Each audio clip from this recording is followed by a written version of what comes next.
right, I kind of botched the intro there. Anyways, what's up, everyone? Happy late Thanksgiving. Happy Black Friday. Well, it's technically Saturday now, at least where I'm at. So, yeah, man, just figured I'd do a little live stream here for a bit. See what everybody's up to, what's going on. Wyatt, Speed Gang, Bullet, Kyle. Am I missing anybody? I don't think.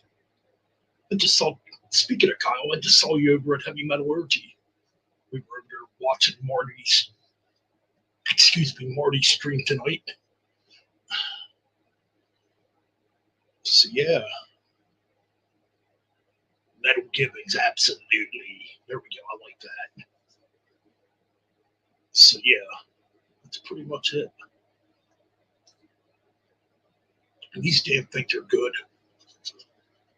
Monster. I tell you what, you don't want to drink too many of these. Got a bunch of other different kinds too. Like you got peach, that shows up peach perfect. Which this one's probably my favorite.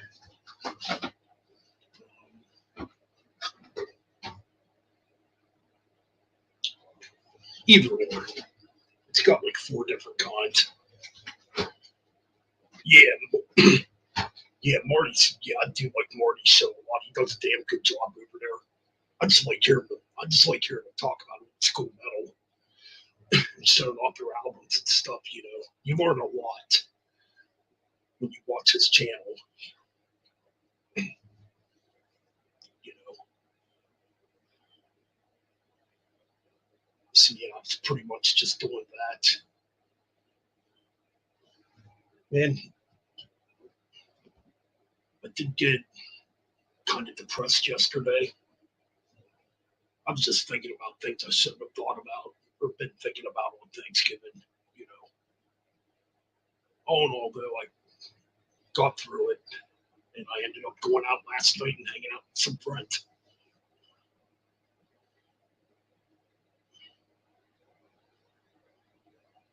And yes, my Facebook group room is going. I just got tired of the room, you know.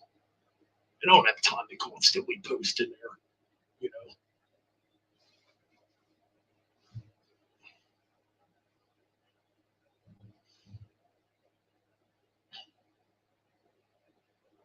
know. Ooh, nice. Praying Mantis, another good band. Oh, excuse me.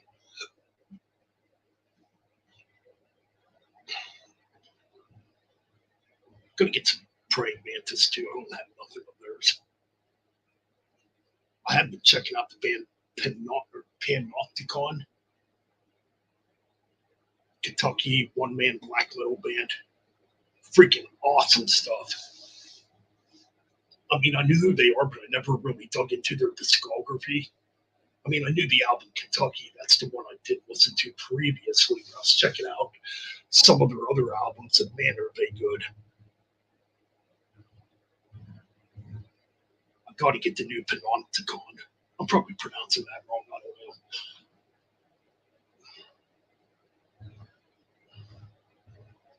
But yeah, if you like atmospheric black metal, definitely check it out. I'd say if you like the band, another one-man black metal project, even though now I think he has a full band. If you like Sailor, I think you'd like Panopticon.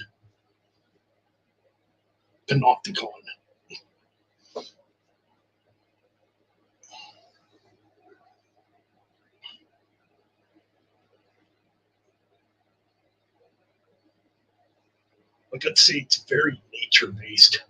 And what makes it unique is they use banjos and have like a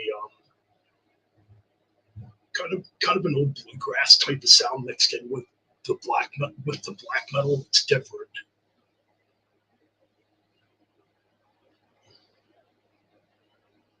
Ooh, nice. Yeah, that new Dawkins good. I really enjoy it. Probably one of my favorites of the year so far. by far. It's a really good album.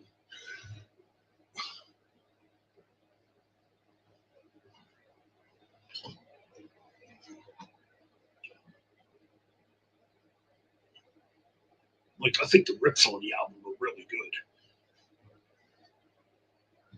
It's definitely the best Dawkins album probably since Erase the Slate. See, I don't know. See, I've never really checked out the other Dawkins albums though after Erase the Slate. You know, yeah, man. If you like classic Dawkins, this new Dawkins album is definitely for you, man. I'm ready, Ryan. I can't wait, man, to talk about our favorite albums of 2023.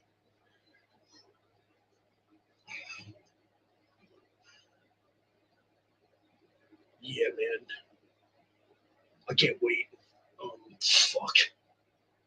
I'm hoping I can get that new Panopticon by then. Panopticon. I think it came out today, or maybe it comes out next week. Oh no, it says you can pre-order it on Amazon. Still.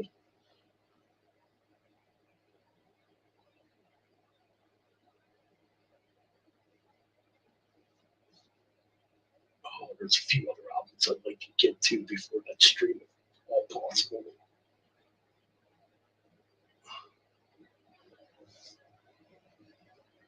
Bad 2023 albums. Sweet Token. Oh, comes out. Oh, what's up, Nick? How's it going, brother? Happy Thanksgiving, late Thanksgiving, early Black Friday. Yeah, I want to get that new pen. I've been really listening to their music lately. I'm like really into it.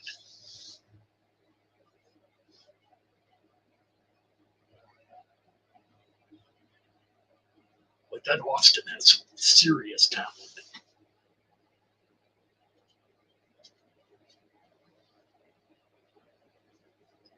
And it's like everything I've listened to so far is like perfect.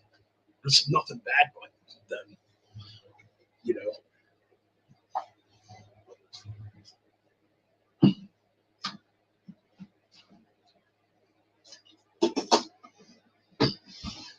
And I think I like it because it's not your typical black metal. It's very different, you know. Definitely atmospheric, very nature based. I like the bluegrass element in it. The use of banjo, it's different. That's why I like it.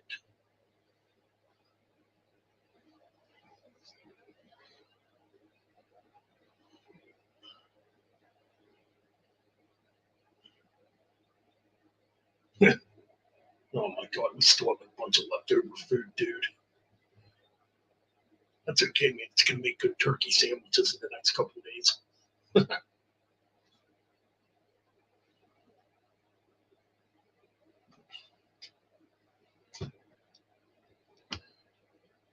See, yeah, I did get rid of my Facebook group. I mean, it's still up, but I don't know, man. I just got tired of the room, and I don't have a lot of time to use it all the time. Lasagna, ooh, shit, dude. Fucking love lasagna. It's kind of weird that you mentioned that. I was just talking to a friend of mine out at work, and he mentioned about cooking lasagna on Thanksgiving.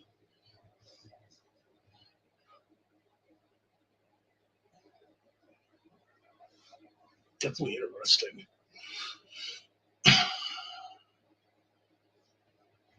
I actually know how to cook lasagna too. It's been a while since I've cooked it, but I did learn how to cook it. Gotta get back into cooking again. It's been a while since I've like really cooked anything.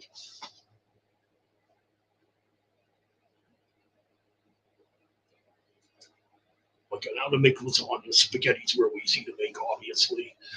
Um, there's other stuff I kind of know how to make.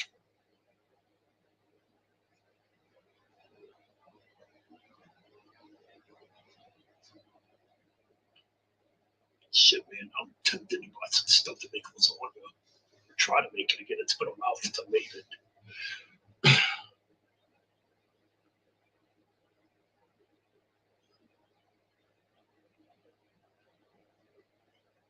Yeah, I was gonna say in other countries, I don't think they celebrate Thanksgiving, or if they do, it's on a different day. I guess it depends what country you're in.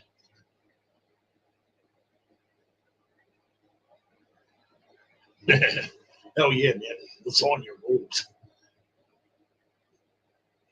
Oh my god, fucking throw some pepperoni in there, some vegetables. Fuck yeah.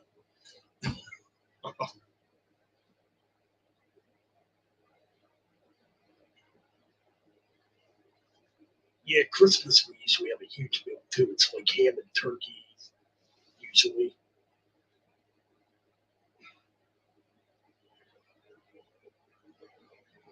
Huh. I'm trying to think, is it Canada? Nah, I can't think of what country it is now. They have Christmas on a different day though.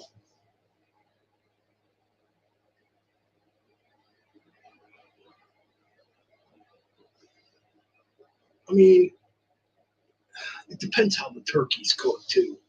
I thought it's good though, fried turkey. Oh yeah, put a turkey in a fucking or smoked turkey. I mean, put a turkey in a smoker and let that thing smoke all day. Holy crap!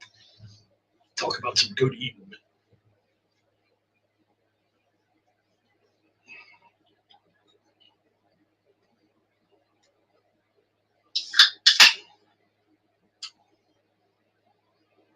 Mm, these fucking things are addicting. Mm.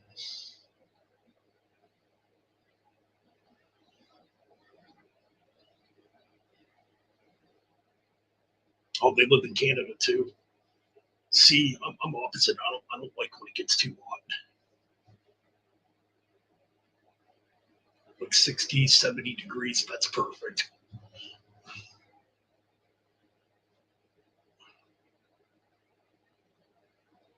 Oh, yeah, man. I'm telling you, smoked turkey is the fucking bomb. It is good.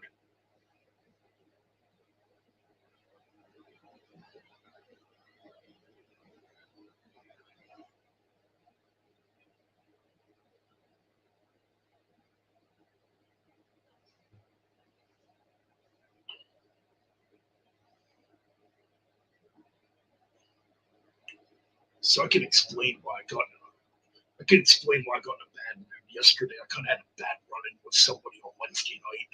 It just put me in a sour mood. I'm fine now, though. I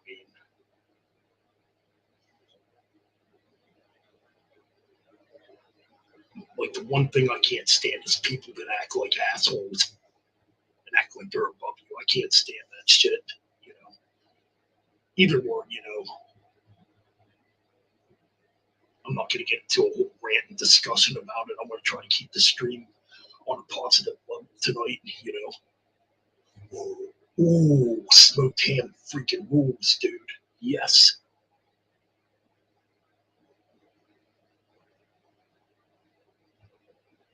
Yep, smoked ham is freaking awesome, man. I'm telling you, man.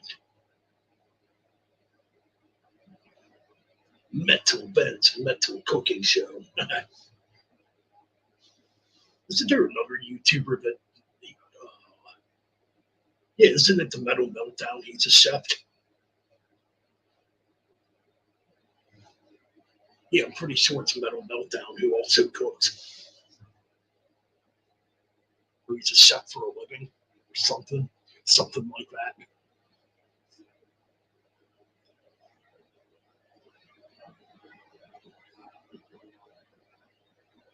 Pretty sure it's him.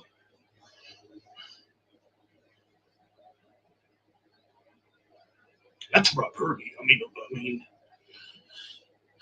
Yeah, that's what I've heard though. I don't think I've ever actually watched his cooking videos.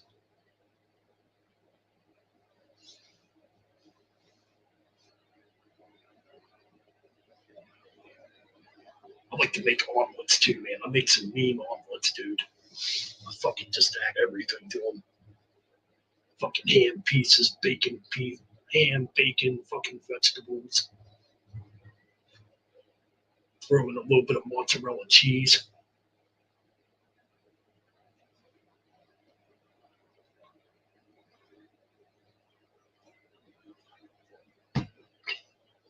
Huh. I don't know why I've never seen that. I follow them on Instagram. Then again, I follow so many people on Instagram. Like all their posts don't, come back or don't come up as,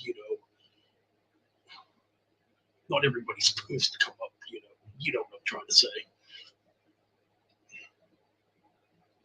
What's going on, Josh? How's it going, dude? Happy late Thanksgiving, late Black Friday. I'm gonna have to check that out now. His pictures of what he cooks.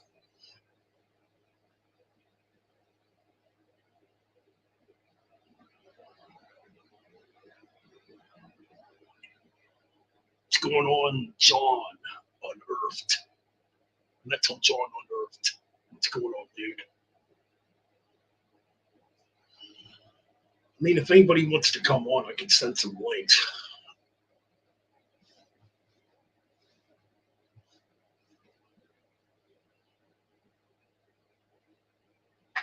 I'm just kind of sitting here just chilling, man. Drinking these new monsters. It's probably not coming up.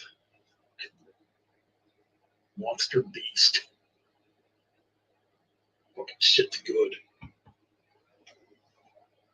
Ooh, Icarus Witch and Ice Derp. Hell yeah, man.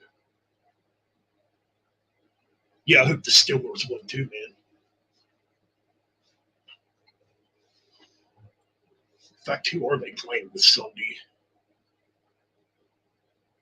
I know they lost last Sunday. Okay, man. I mean, I can send some links if anybody's up for a chat.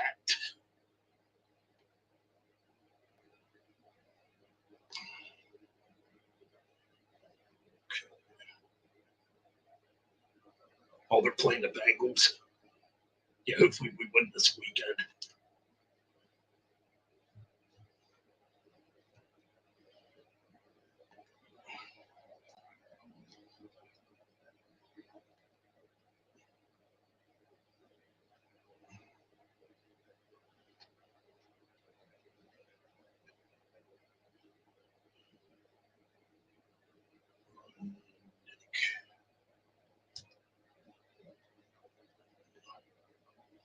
Josh.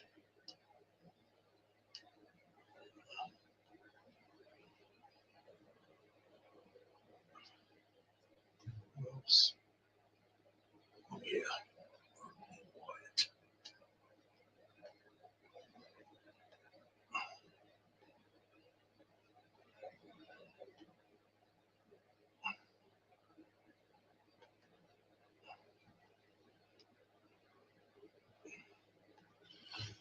All right, man. Send a couple of you some links if you guys want to come on. I mean, we're not doing bad this season. We could be doing a little better. I mean, at least we're not doing as bad as we did last year, you know. All right. Hey, What's going on? not much. I'm just playing some video games. Oh, man, I got to crank up the volume a little bit. All right. Okay, I think we're good. awesome. All right. Yeah, we're good. Yeah, man. Just figured I'd do a stream. Eh. Oh, I had a what's going feeling. on? I had a feeling you might today. I didn't know if you were. Yeah. Well, I wanted to do it earlier, but then I got into watching Marty streaming. I just couldn't stop watching it. Well, Scott Yeah. Waters was on there too, and I was Yeah, just listening to what they were showing. yeah. Pretty I cool popped in. stuff. Yeah, I popped in a couple of times. Hey, Kyle, what's up? Yeah, Kyle was over there. So it's kind of cool. Yeah, So I didn't really do anything today. yeah. It's been kind of It's been kind of an kind of day. I've just been playing some games. Was thinking of streaming on Twitch earlier, but I might save Oh that yeah, for tomorrow, or I should say when today when it becomes today. So, getting back into awesome. that stuff now. So Nice. That's cool, man. yeah. I'll see you played pool yesterday, John. Awesome.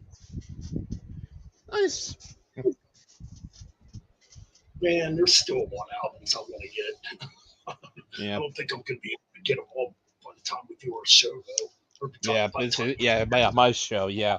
Yeah, basically. I think I got my list pretty much all settled. I think like I mentioned, we could talk about what albums we're looking forward to in 2024 and really, some bad albums from 2023, at least maybe one. I don't know if I can figure out a bad album, but you know. the only one I didn't like is that Sleep Token. I don't Not like bad. it. That's pretty much kind of obvious. Like even 72 seasons, yeah, I said some kind of negative stuff on it, but I don't think it's like Yeah, a horrible album. You yeah, know, I love it the stuff still. I mean, there's stuff on it I do like, especially Yeah, the last track. I love that last track. yeah. What's Hey, going on, Josh. Ross? What up? Not much. much. Yep. So we're gonna do a stream, man. And that's pretty much it. Nice. So how's things going with you, man? Not bad, man. Not bad. Go to any shows as of late? Yeah. Recently, I saw Alluvial last month, and then about 2 weeks, I'm going to this bad boy, Suffocation. You know what? That's Nice. another one I need to check out and get that new Suffocation. Oh, I'm the hearing new good Suffocation album is fucking awesome. Yeah, I think Ricky does a great job on vocals. Yeah, I gotta check that out. I did hear the new Saxon song Speed King. I liked it. I mean, it's Saxon. I mean, you pretty much know what you're gonna get. But yeah. As far as I mean, I'm going to see my friend's band probably this upcoming Saturday up in Reading. I think it's in Reading. Nice. Fatal Aggression, local thrash metal band. It's Nice. their 35th anniversary. Yeah, it's their 35th anniversary show, so I'm probably going to go to that next Saturday.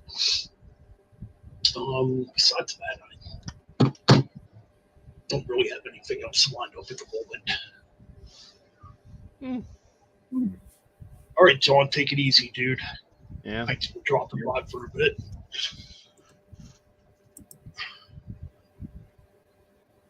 Oh, Kyle says I'm going to see Kiss if they don't cancel on Wednesday. More power to you, brother. Yeah. I did see him once back in 2003. Yeah. I mean, they were good. I mean, they're great live. I mean, I don't think they're very good live these days, but I mean, at least I got to see him with Peter Chris. I mean, so that was kind of cool. Yeah. But Ace Freak with Tommy Thayer was already filling in for Ace. Cool. I mean, hey man, if it's your first time seeing him, definitely go see him. You know. Yeah. Because I definitely don't see him touring much longer. Now that's true. So how old is Gene now? Like 74? They're getting up there. Yeah, they're all getting up there. Well, except for Eric and Tommy. They're not. They got a few. They got several. They got plenty of more years left in them. Yeah, they might be in their 50s. I want to guess. Yeah, I would think they could do. I think with Eric Singer and Tommy Thayer, they could do stuff outside of Kiss. I mean, Eric's done stuff outside of Kiss before. Yeah.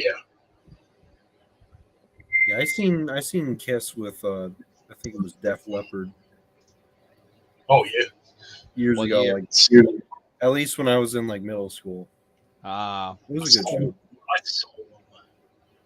It was Kiss and Aerosmith. and Saliva opened up. Nobody gave us. Oh man, nobody gave a shit. Nobody gave a shit about Saliva. Like, the only thing they've done is that Batista theme song, pretty much. Yeah, And they had a theme song for WrestleMania. Oh, okay, yeah. I'm trying to remember which one was it. Was it 22 or was it 23? I think it might have been 23. Oh, it's okay. Wasn't it 18 they performed that? Which one? It started with the Ladies and Gentlemen Good Evening. It's that song. I can't remember which one that was on for. It might have been 23. You might be right about that. It's been a while. But Yeah.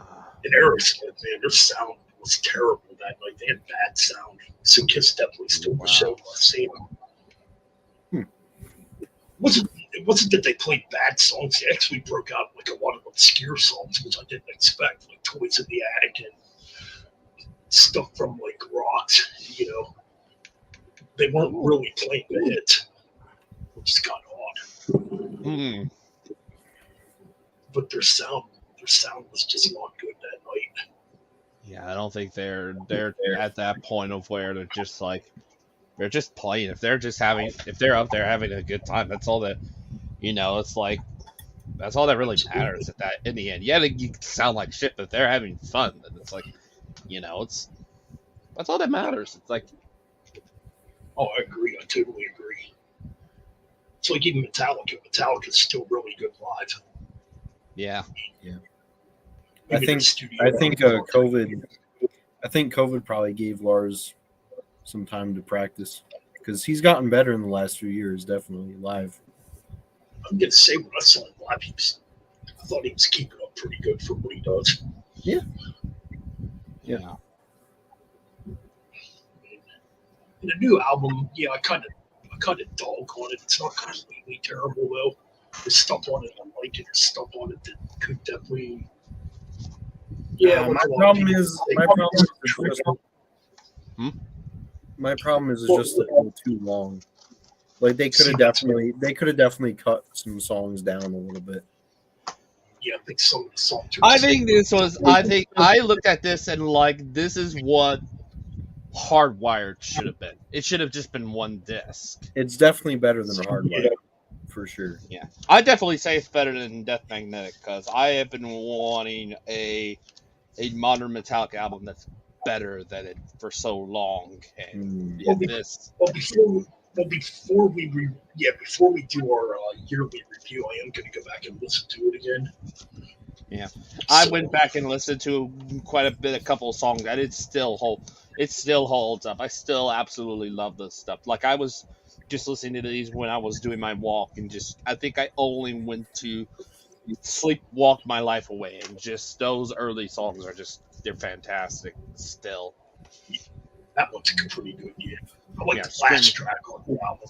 Yeah, and that's Inamorata is the one I've listened to the most, more times than any other song on this album. Yeah, and I can't get enough of it. It's a great song. I think it's my favorite because it's kind of it's got more progression to it, I guess is the word I'm looking for. I looked at this album. I think I mentioned it when we did the deep dive. I looked at this album and thought this is like a combination of like their like influential sounds, being influenced by all their bands like Diamond Head, Motorhead, and all that stuff. Some of the '80s stuff and a little bit of their mid to late '90s stuff. Like you can hear stuff that's like they're from Load and Reload. Yeah, maybe. And y'all know how much I love those two albums. So yes, but no, that last song, I fucking love it. I love the harmony guitars. Yeah.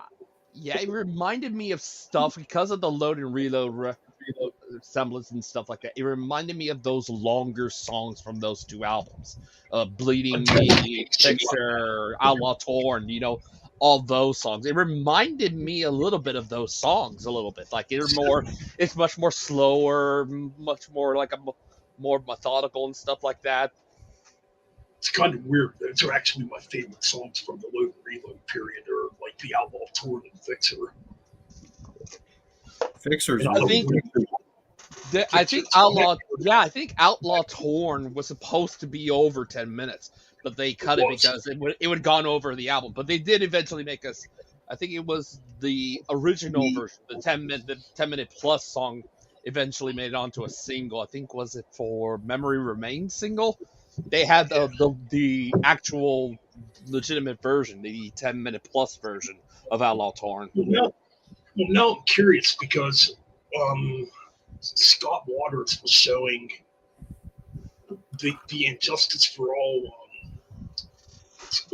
It's called the Injustice for Jason, where it has the bass in it. And apparently the guitars were brought up in the mix, and now I'm really curious to hear it.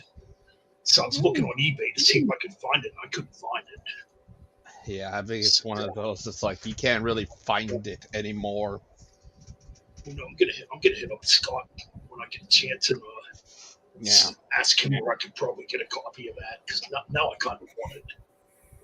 Because apparently there's parts in it.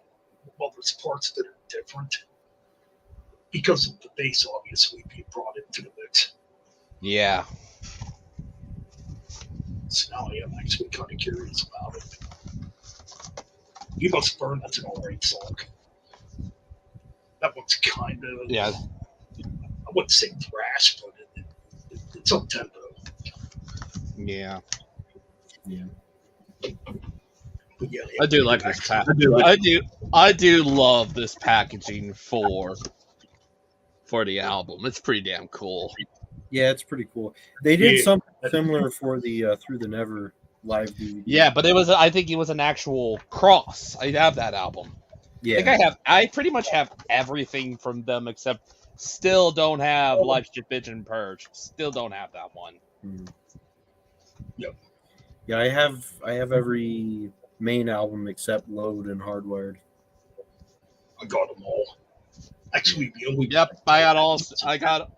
I got all studio albums, including the Beyond Magnetic EP.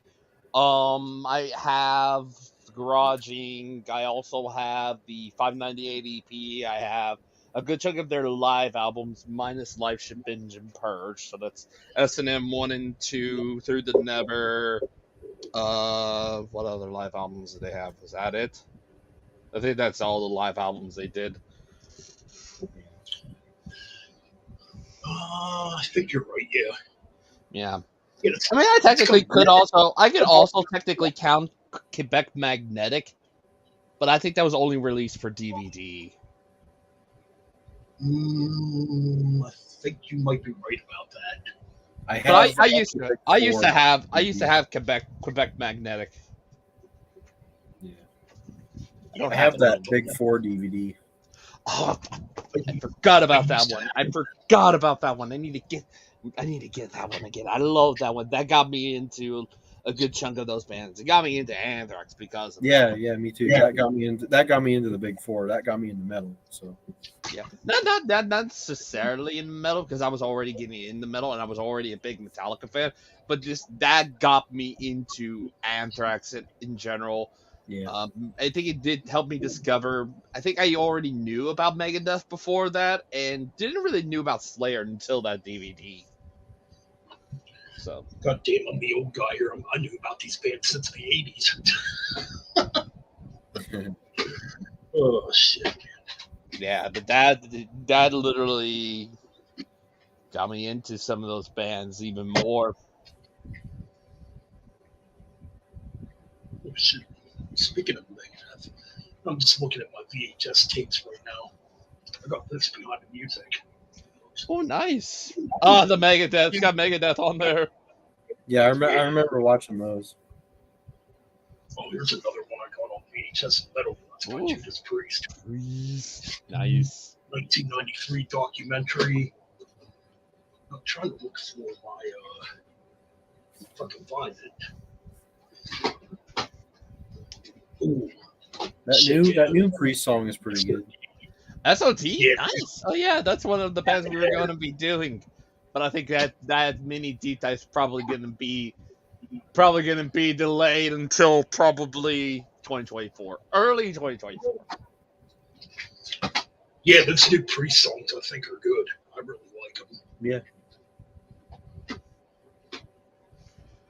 was kind of shocked, man. I haven't really seen too many people complain about him, but people I thought that would like him actually don't like him. Like Ralph Vieira said, he don't care for the new Priest song. Really? Ooh. I'm just kind of surprised, I guess. Because I thought he'd be like one that would really like him, you know. Ooh, Anthrax.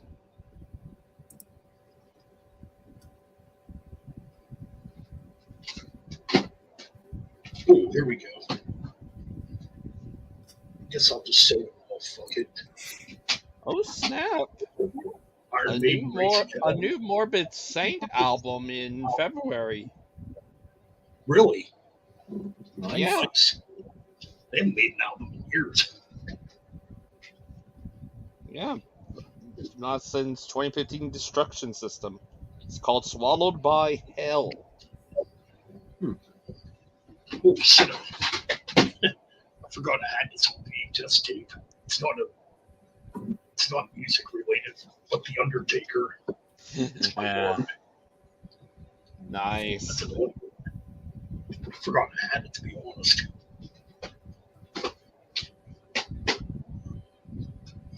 Yeah. Oh shit. Testament. Oh, nice. Oh, here's the one I wanted to show. The Holy Grail of my collection. Cliff 'em all. Cliff 'em all. Nice. Yes. I've had that for years. Yeah, that's a few that I still have. And yeah. Nice.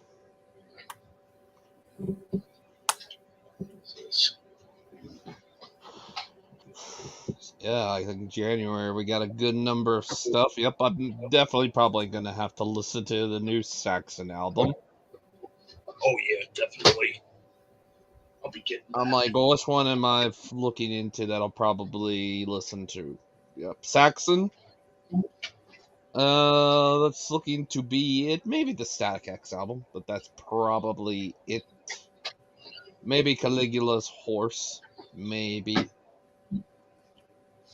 I think that's about it. February. Job for Cowboy.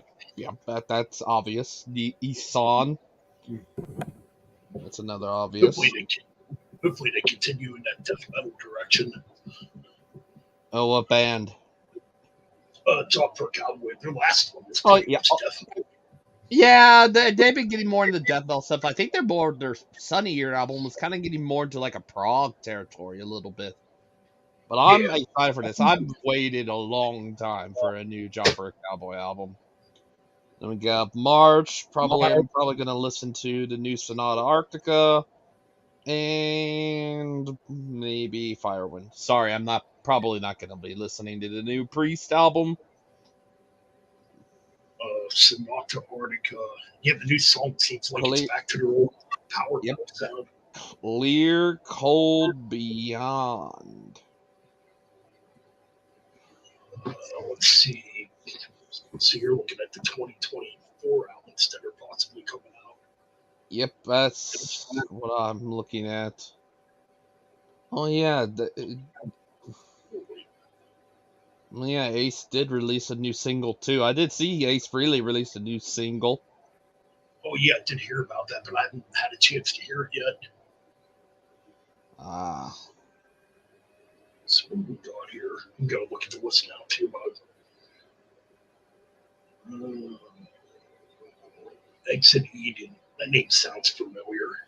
Yeah, I was looking into that because one of the songs. Yes, here it is. Video posted for Run featuring former Nightwish member Marco Hietala.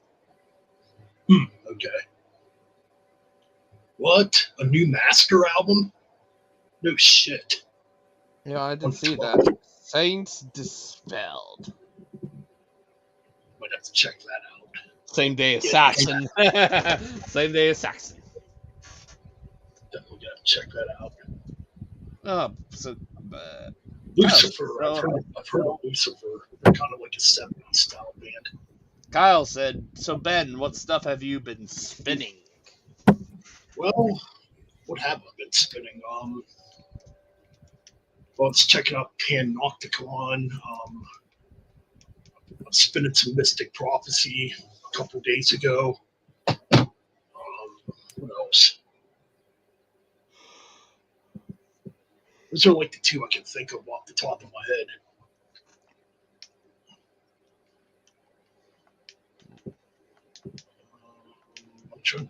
I'm trying to think what else I'm spinning. There's other stuff I've been spinning too. You need to start doing some of those as videos. Just see people what I've been spinning and all that stuff. I'm thinking about that. Might be something cool to do. Be kind of cool, yeah. I was kind of thinking about that too. I haven't done a video like that in years. Like doing a wood spinning type of video and whatnot. Oh, what else have I been listening to? I've been fucking jamming to some Megadeth lately. Just, I don't know. I get nostalgic for Megadeth still. Trying to think what else. There's other stuff I've been spinning too, but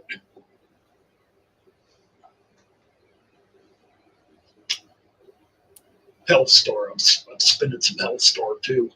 I'm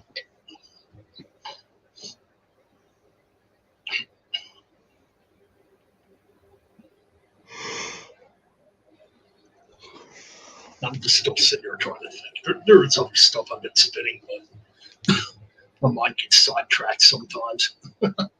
Yeah.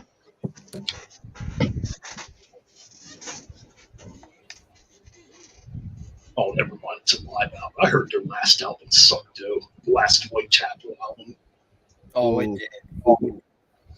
Ooh, Striker has a new album coming out. Traditional heavy metal band. That shit has post-grunge ballads on it. It's not good. It sounds like some of the songs on there sound like something out of a fucking Stained album. Like, it's not good. No. Well, apparently their next album is going to get back to their roots, like more heavy, like deathcore, brutal death metal. So I'm excited for that. Nice. Well, I mean, they probably should stick with what they're good at, instead. Yeah, they should have never fucking went more gent or more melodic. Piss their fan base off. Because they were legit one of the heaviest deathcore bands when they came out. Like that debut album is fucking disgusting. See, that's the only album I can remember ever listening to. I just never caught one. First four, I think their first four are the ones that I have only gave a damn. Yeah, I did listen to Kin a little bit. I liked it, but I'm like, I'm not sure this is something Whitechapel should be doing. Maybe if it's a side project or something like that, it should have been its own entity. It didn't need to be in the Whitechapel brand. Like, if they want to do that, just have it be its own separate band. It doesn't need to be within the Whitechapel thing. Yeah, because like especially the first four and the first three, especially for me, are just really awesome. Yeah, and plus, if you're still touring with bands like Cannibal Corpse, you want to fucking make the heaviest music you can. Dude, when I saw them with Cannibal Corpse last year, they only played 2 old songs. The rest of it was all the new shit, and it just was not good. That couldn't have been good at all. Like, you're on tour with Cannibal Corpse. Play the fucking early stuff, you know? Yeah, and you're playing that stuff, they're like, get the fuck out of here. Yeah, they played fucking Lost Boy from the new album, which has and people just did not get. Let me guess, people shat all over them for it. Well, I didn't really hear people talk about it, but the pit seemed a lot more active for the early songs, like the old songs. Absolutely, I mean, yeah. I mean, who's going to want to see a death metal crowd? You're going to want to play the early shit for them. I was going to say, yeah, for a crowd like that, who's going to want to see a band who's going to want to see a band like that play ballads? You know, come on. This is like, they don't. What's going on, Wyatt? Hey, Wyatt. What's up? What up? Not much, dude. Hey, what's up? What up? Speaking of Eris, why'd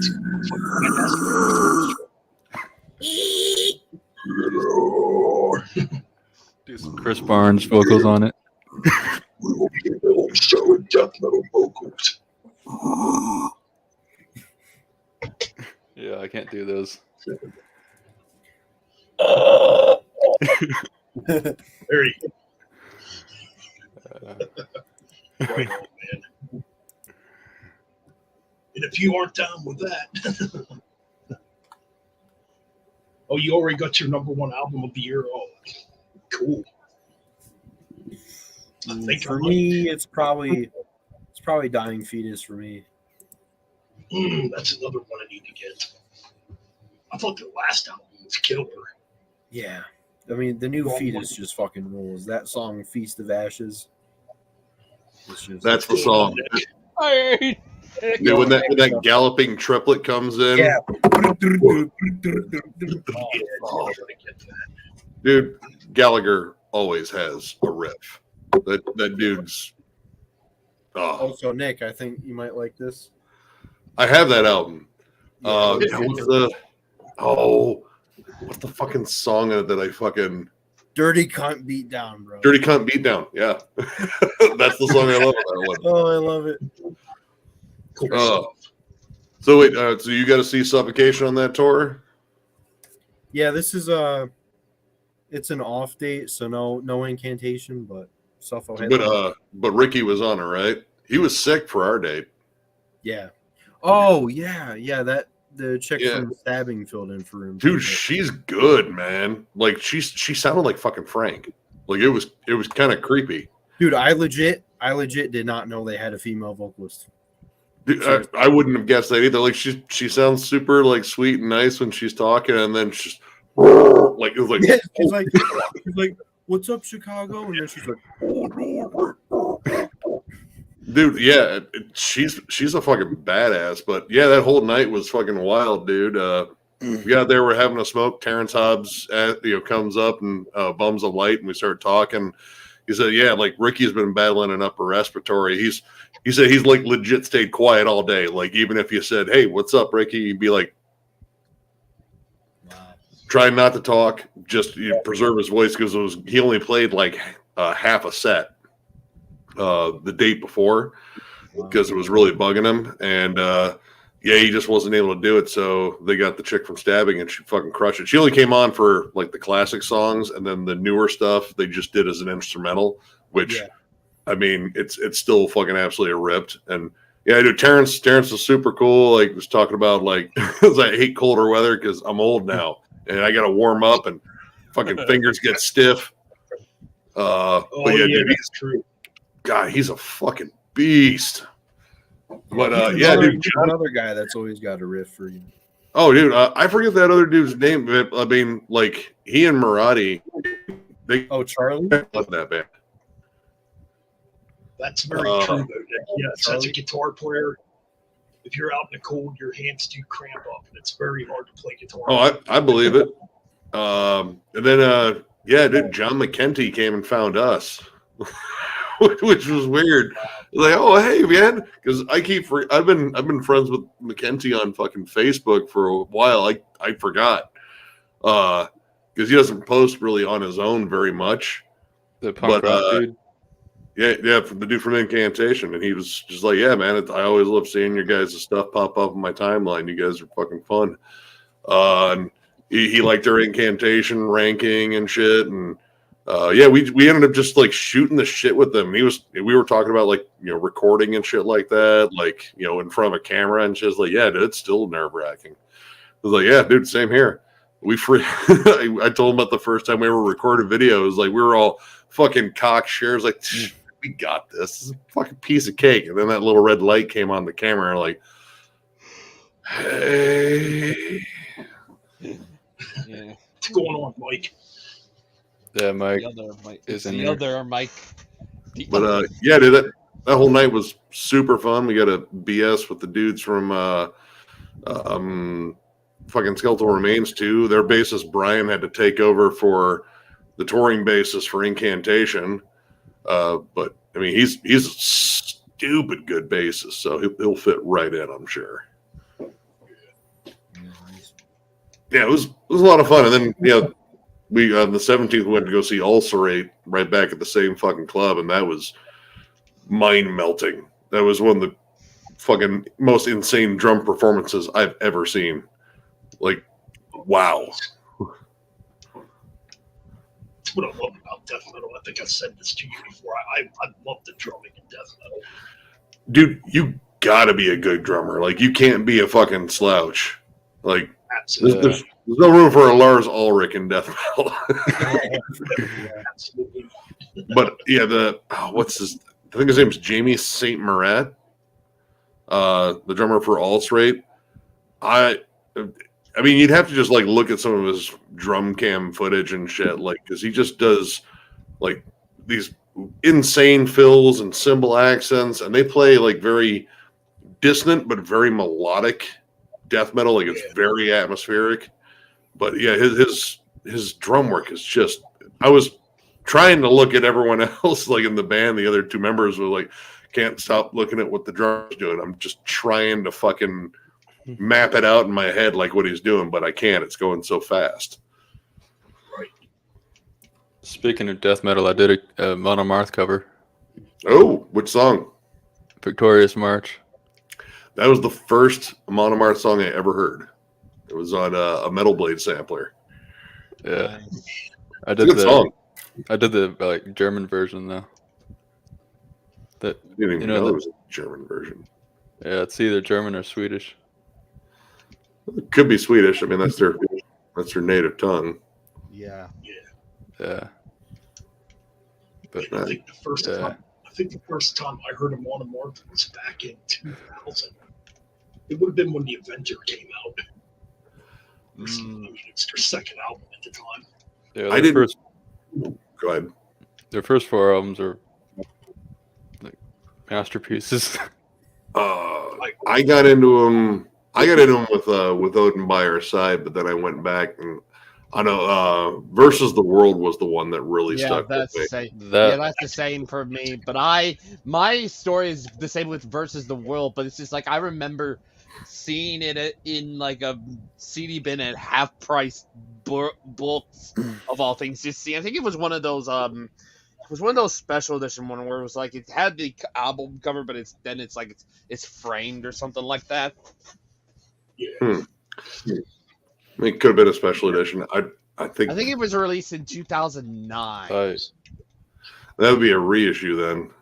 I got into them and on Surtur Rising. Yeah, that was the first new one I got, and I absolutely love Surtur Rising. Zerd Rising's a good album. Destroyer of the Universe is heavy. Yeah, that's honestly probably one of their heaviest songs. Like, it's notably the most fast and aggressive one. They still play that one live a lot. 'Cause that's generally the break from all the mid-tempo anthems. Like, all right, let's get the pit like really spinning. Yeah, It's enough of this Rowan shit. I like the mid-tempo, like Falling Again in a Gap or whatever that song is. God, I'd have to look it up, man. I own all their albums, and unfortunately, they're all a little similar. Like, they are kind of like the AC/DC of like. I guess it's melodic death metal. Yeah, definitely. All their albums are pretty much the same. I mean, But they found a formula that works, Yep, pretty much. yeah, Versus and they're World is fun as hell live. yeah, I've seen them live. They were good live. And, I went to that tour. It was last year. The one with Cattle Decap, Obituary, Carcass, and Amon Amarth. Yeah, I missed that one. They were here for that one. I didn't go though. That was a good show, dude. I mean, every band killed it. I mean, Cattle Decap, they debuted one of the new songs off of Terracite. I can't remember which one they did. And then Obituary just ripped through their fucking set. I mean, they came right in with fucking Redneck Stomp and then didn't stop. And Carcass was good, but man, they had fucking Jeff Walker's bass up so damn loud it was actually drowning out the guitars a bit. I want to try to Yeah. see that cattle immolation door. I'm going on the 4th. I looked at Immolation's set list. They're not playing Father, You're Not a Father. This is a crime against humanity. Well, I mean, suppose that's. I mean, don't. Well, I would cut something from a different album, honestly. Like, I mean, dude, A Lost Passion would be the one I would really want to hear. Yeah, that's a good one. Yeah. I mean, I love that entire album. I love like all of it, Immolation's albums, honestly. Yeah. The fact they get to see an Immolation set is always good. Token of Malice would also be a great one too. Like, because I love Majesty and Decay. I mean, again, you pick an Immolation album, you've picked a good Immolation album. My top, I still need to listen to all their albums, but my top 3 is probably Close to World Below, Unholy Cult, and Here and After. See, It's good, yeah. I got into them in Terrasite. I'm a brand new. Oh, Cattle to Cab? Yeah. Oh, Cattle. Go backwards from there. You'll find a ton of shit. I've known them for quite a bit. I think probably since I got out of high school in 2009, I've known about them. But I think the only time I remember listening to a song of theirs was, God, I can't believe I remember watching it. Forced Gender Reassignment. Yeah, that video. I will admit that was just like, oh God, I'm gonna feel sick. Ugh. Oh, that band doesn't hold back when it comes down to anything, really. I mean, this is the band that brought us Humanure. I mean, I bought that album based on the cover. I was like, this is fucked. I have to listen to it. I think that's the first album I heard by Decapitate. Was Humanure. Yeah, that was the first one for me. I think I bought it close to the time that Karma Bloody Karma was coming out. But yeah, the Humanure one, like the second I saw it in the ad, it never left my head. Like, nah, that's fucking gross. Yeah, because I just remember seeing that. It's like, oh God, I regret watching it. It's but like honestly, their version of that Pink their Floyd stuff from Monolith to Inhumanity on has been some of their best material. Oh yeah, Lifestalker is one of my favorite songs. That like melodic bridge is so fucking good. Oh, there's a the Anthropocene Extinction has some absolute bangers on it too. Yeah. I mean, dude, I don't know. Like, I'm still on the fence as to whether Terrasite is better than Death Atlas. Well, to me, the best. To me, I like Death Atlas a little more. Yeah, to me, the best song is "The Storm Upstairs."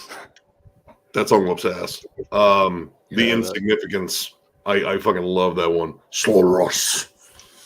Eliminate us. The intro to I really like the first song, the Terrasitic Adaptation. That one's okay. It's like kind of a pace setter.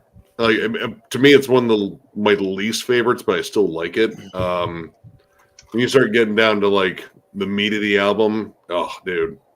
Like, oh god, what's the other big fucking single on that one? Hold on. The last song is really good. He brings out those like Peter Steele type cleans again. Which album is that one? The Cattle. The new Cattle Terrasite. Yeah. Scourge of the Offspring. That's one of my favorites. I love that.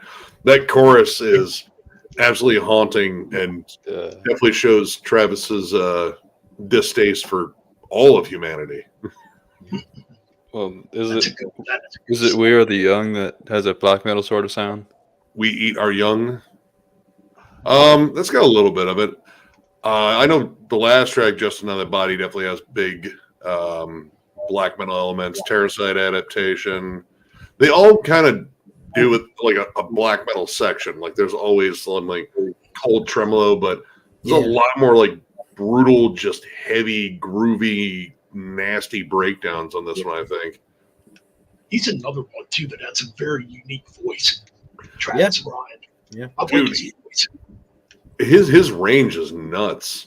Like it's like noticeably like grown over the years. Like he started off with just like most of the gutturals and the occasional screeches, but he's found a way to make that kind of screech catchy now. Like he's turned into what I call the goblin cleans. Yeah, it works. Like they're really catchy, and I mean he's really clear in his enunciation too when it comes down to like his standard bark. Yeah. Yeah, that dude's really worked at like pushing his vocal game. I mean, I when I saw him live for the first time, I was like, all right, let's see how much of this is studio magic. And then he just did his thing. I was like, holy fuck. It's like Corpse Grinder. Yeah. I mean, Corpse Grinder's like it's his rapid fire delivery, but the fact that he can do it pretty damn clearly too. Yes. Yeah, Corpse Grinder's just like pure power. Like he doesn't even need to cup the mic. It's just dude. power. I mean, it's the neck. Yeah, the neck. That thick neck of his, yep. That's all neck power. Freaking So now I had a the nicest guy too. Yeah. Yeah.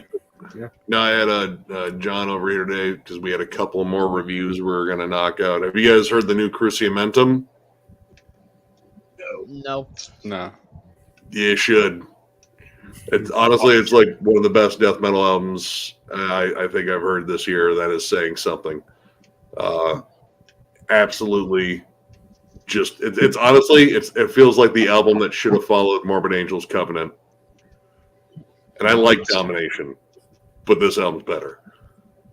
I'm definitely gonna have to look into that.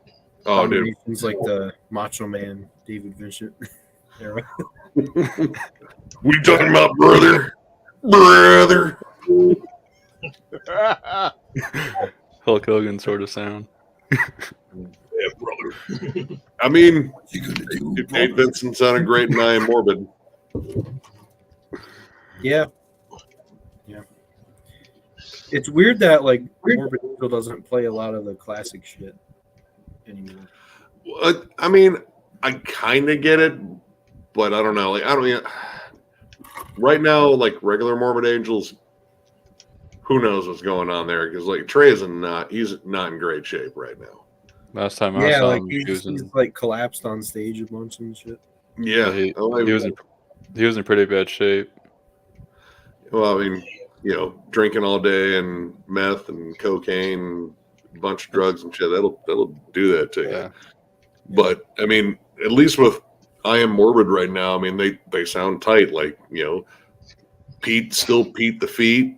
Dave Vincent still sounds great live. The guitarists they have in there were solid. I feel bad for like Steve Tucker because, well, I mean he's got his other projects he's doing, but Morbid's still like probably the main deal there. Like I don't know. I mean I like a lot of the Steve Tucker stuff, but I do want to hear the classics, like play some stuff off those first 3 albums at least.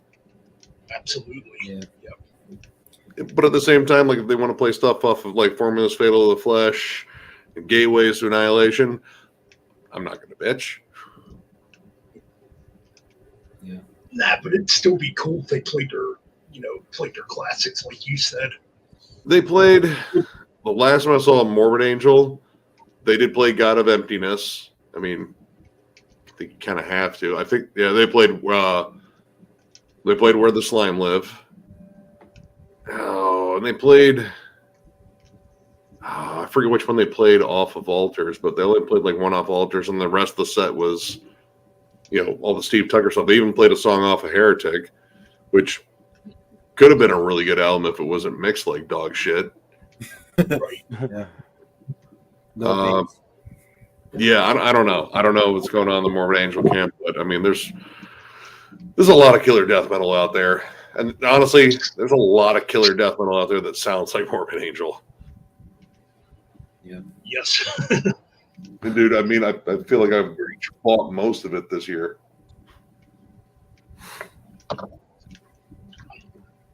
Hey, Garrett. What's going on, Garrett? You hear that new Alluvial song, Nick? I didn't get a chance to check it out. Pretty much, I saw you message me, but that was right when I was passing out from a lasagna-induced coma, and yeah, dude, I slept for about 10 hours. Oh, dude, we had like 8 cheeses in there. we weren't fucking around. But yeah, dude, I instantly just crashed out. But yeah, I do want to check that out. Like that's a January release too, right? Yeah. So yeah, it's kind of weird. They've released, because there's only 4 songs on the EP, so they've released 3 of them, but they're saving the last one until January. Because like the last song that they haven't released yet, Area Code, Kevin told me, is like a kind of Long Island slammy type song. All right. But yeah, the new song "Death Is But a Door" is really cool. It's like a 40 Stories type song, like a lot more cleans from Wes. It's pretty fucking good, honestly. Obviously not as good as 40, but That's a great still song. really good. Yeah. It still blows my mind that 40 actually was meant to be the instrumental and Sugar Paper originally had lyrics. Huh. Well, I mean, the first Alluvial album, wasn't that all instrumental? Yeah. Yeah, see, I still don't have that one. I was hoping they would have it when I went to see them on that tour, but they didn't. All they had was Sarcoma, which was like, I already got it. The first album was pretty good. I still got to check it out. I just like Wes as a guitar player. He's just a solid fucking player altogether. I got to meet him years ago when he was still in the Faceless. Like 800 other different musicians can claim. Yeah. No, he's great. He definitely has like his own signature style with like his solos, like the weird effects that he has on it and shit. Oh, I did the Black-Run Initiate album that he's on. Cells We Cannot Save, whatever it was. I haven't heard it. Yeah, the lead work on that album is gorgeous.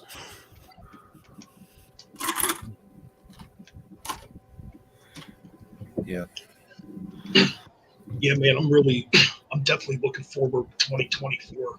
There's some good stuff coming out already for next year. Yeah. New Deicide, finally, hopefully. New Deicide, I'm definitely down for. Yeah. New Nile. Yes. Yeah. Hell yeah. It looks like Nails got back together, like not Nine Inch Nails, but like Nails, the grindcore band. Nice. Nice. I saw Morbid saying I've jammed one of the songs they released. Could be pretty solid. Yep. Saxon New have a Priest new next year, album. right? Yep, Judas Yeah, Priest New in Priest. March. I like both songs they put out. Both songs sound great. Yeah, I listened like to Panic Attack. It was pretty good. Yeah, I think the new one's possibly even better. It's a little bit more mid-tempo, anthemic. It's got that, kind of soaring, like, kind of vibe that Judas Priest does exceedingly well. Like Right. Metal See, Gods. the beginning, Or I love that. I love the new tracks too. I'm trying to think what the name of it is. Trial by Fire or something. Trial by Fire, there it is.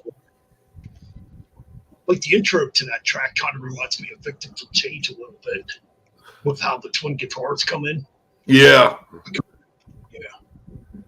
I mean, And the other, following Firepower is going to be tricky, but I think they can do it. I have pretty good, Yeah. pretty high hopes for this one, just because so far the single's been solid.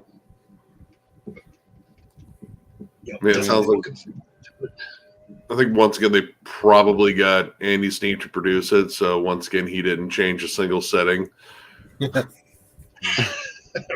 I mean, I liked Andy Sneap because he did work on the one Dream Theater album, View from the Top of the World, and I loved the production, loved what he did with Dream Theater on that album. So I expect that he'll knock it out of the park again, production wise. My issue is generally that at least every thrash band he works with, it's the same setting. Yeah, Like, but it's not a bad setting. Not saying, Yeah. but it's the same one. Like as soon as you hear it, it's like Andy Sneap did this, or Andy Sneap just unlocked the keys to the studio and just go ahead, everything's already set. It's like it's just like copy-paste. I think he just mixed the album, but he did a good job mixing it. So I mean, he knows how to get a good crystal clear sound. Like his guitar tones are generally really good. Yeah. I don't know. I just like producers that'll mix it up a little bit in terms of like what they do. Like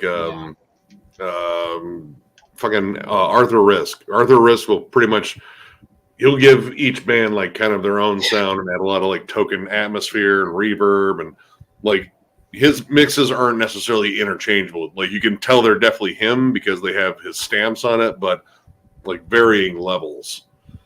Didn't he do the Cavalera album? Yep. The new ones? Dude, those sound great. Yeah. Yeah. He also did Go Ahead and Die, the first one. I think he did the second one too. He's actually, I mean, shit, dude.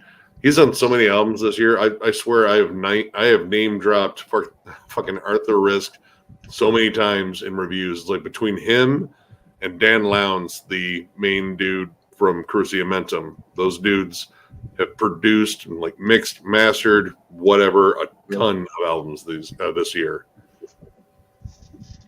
Right. Yeah. Actually, in terms of production, one of my biggest surprises was Adam D's production on the new Creeping Death. Like, I mean, I'm used to Adam D's production on like Kill Switch and shit like that. Holy shit! Wow, I didn't expect that.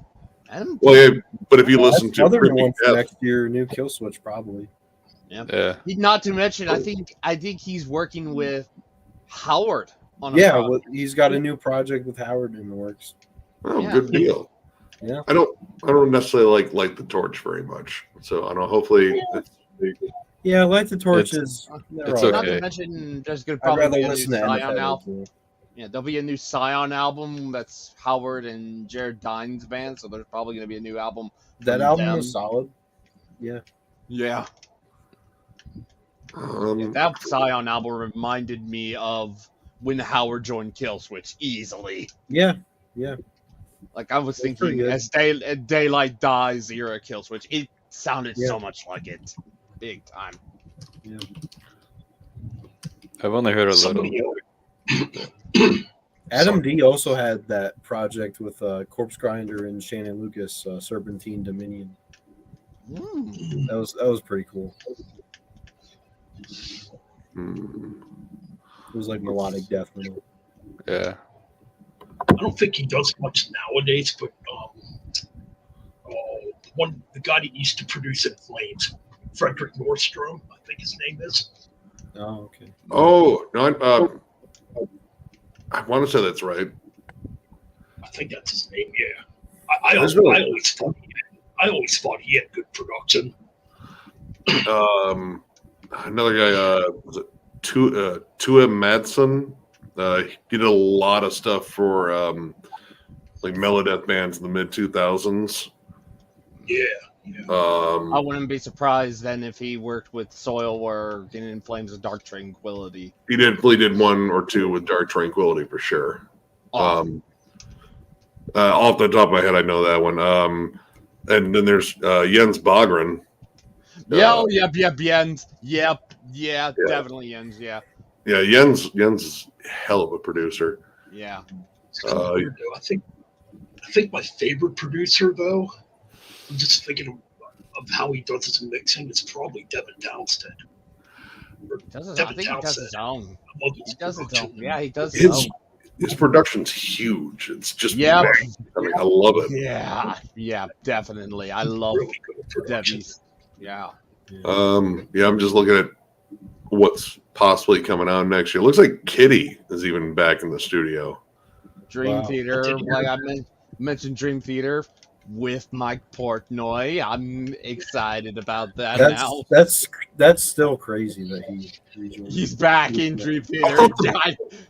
See, I thought the beef was between him and Labrie.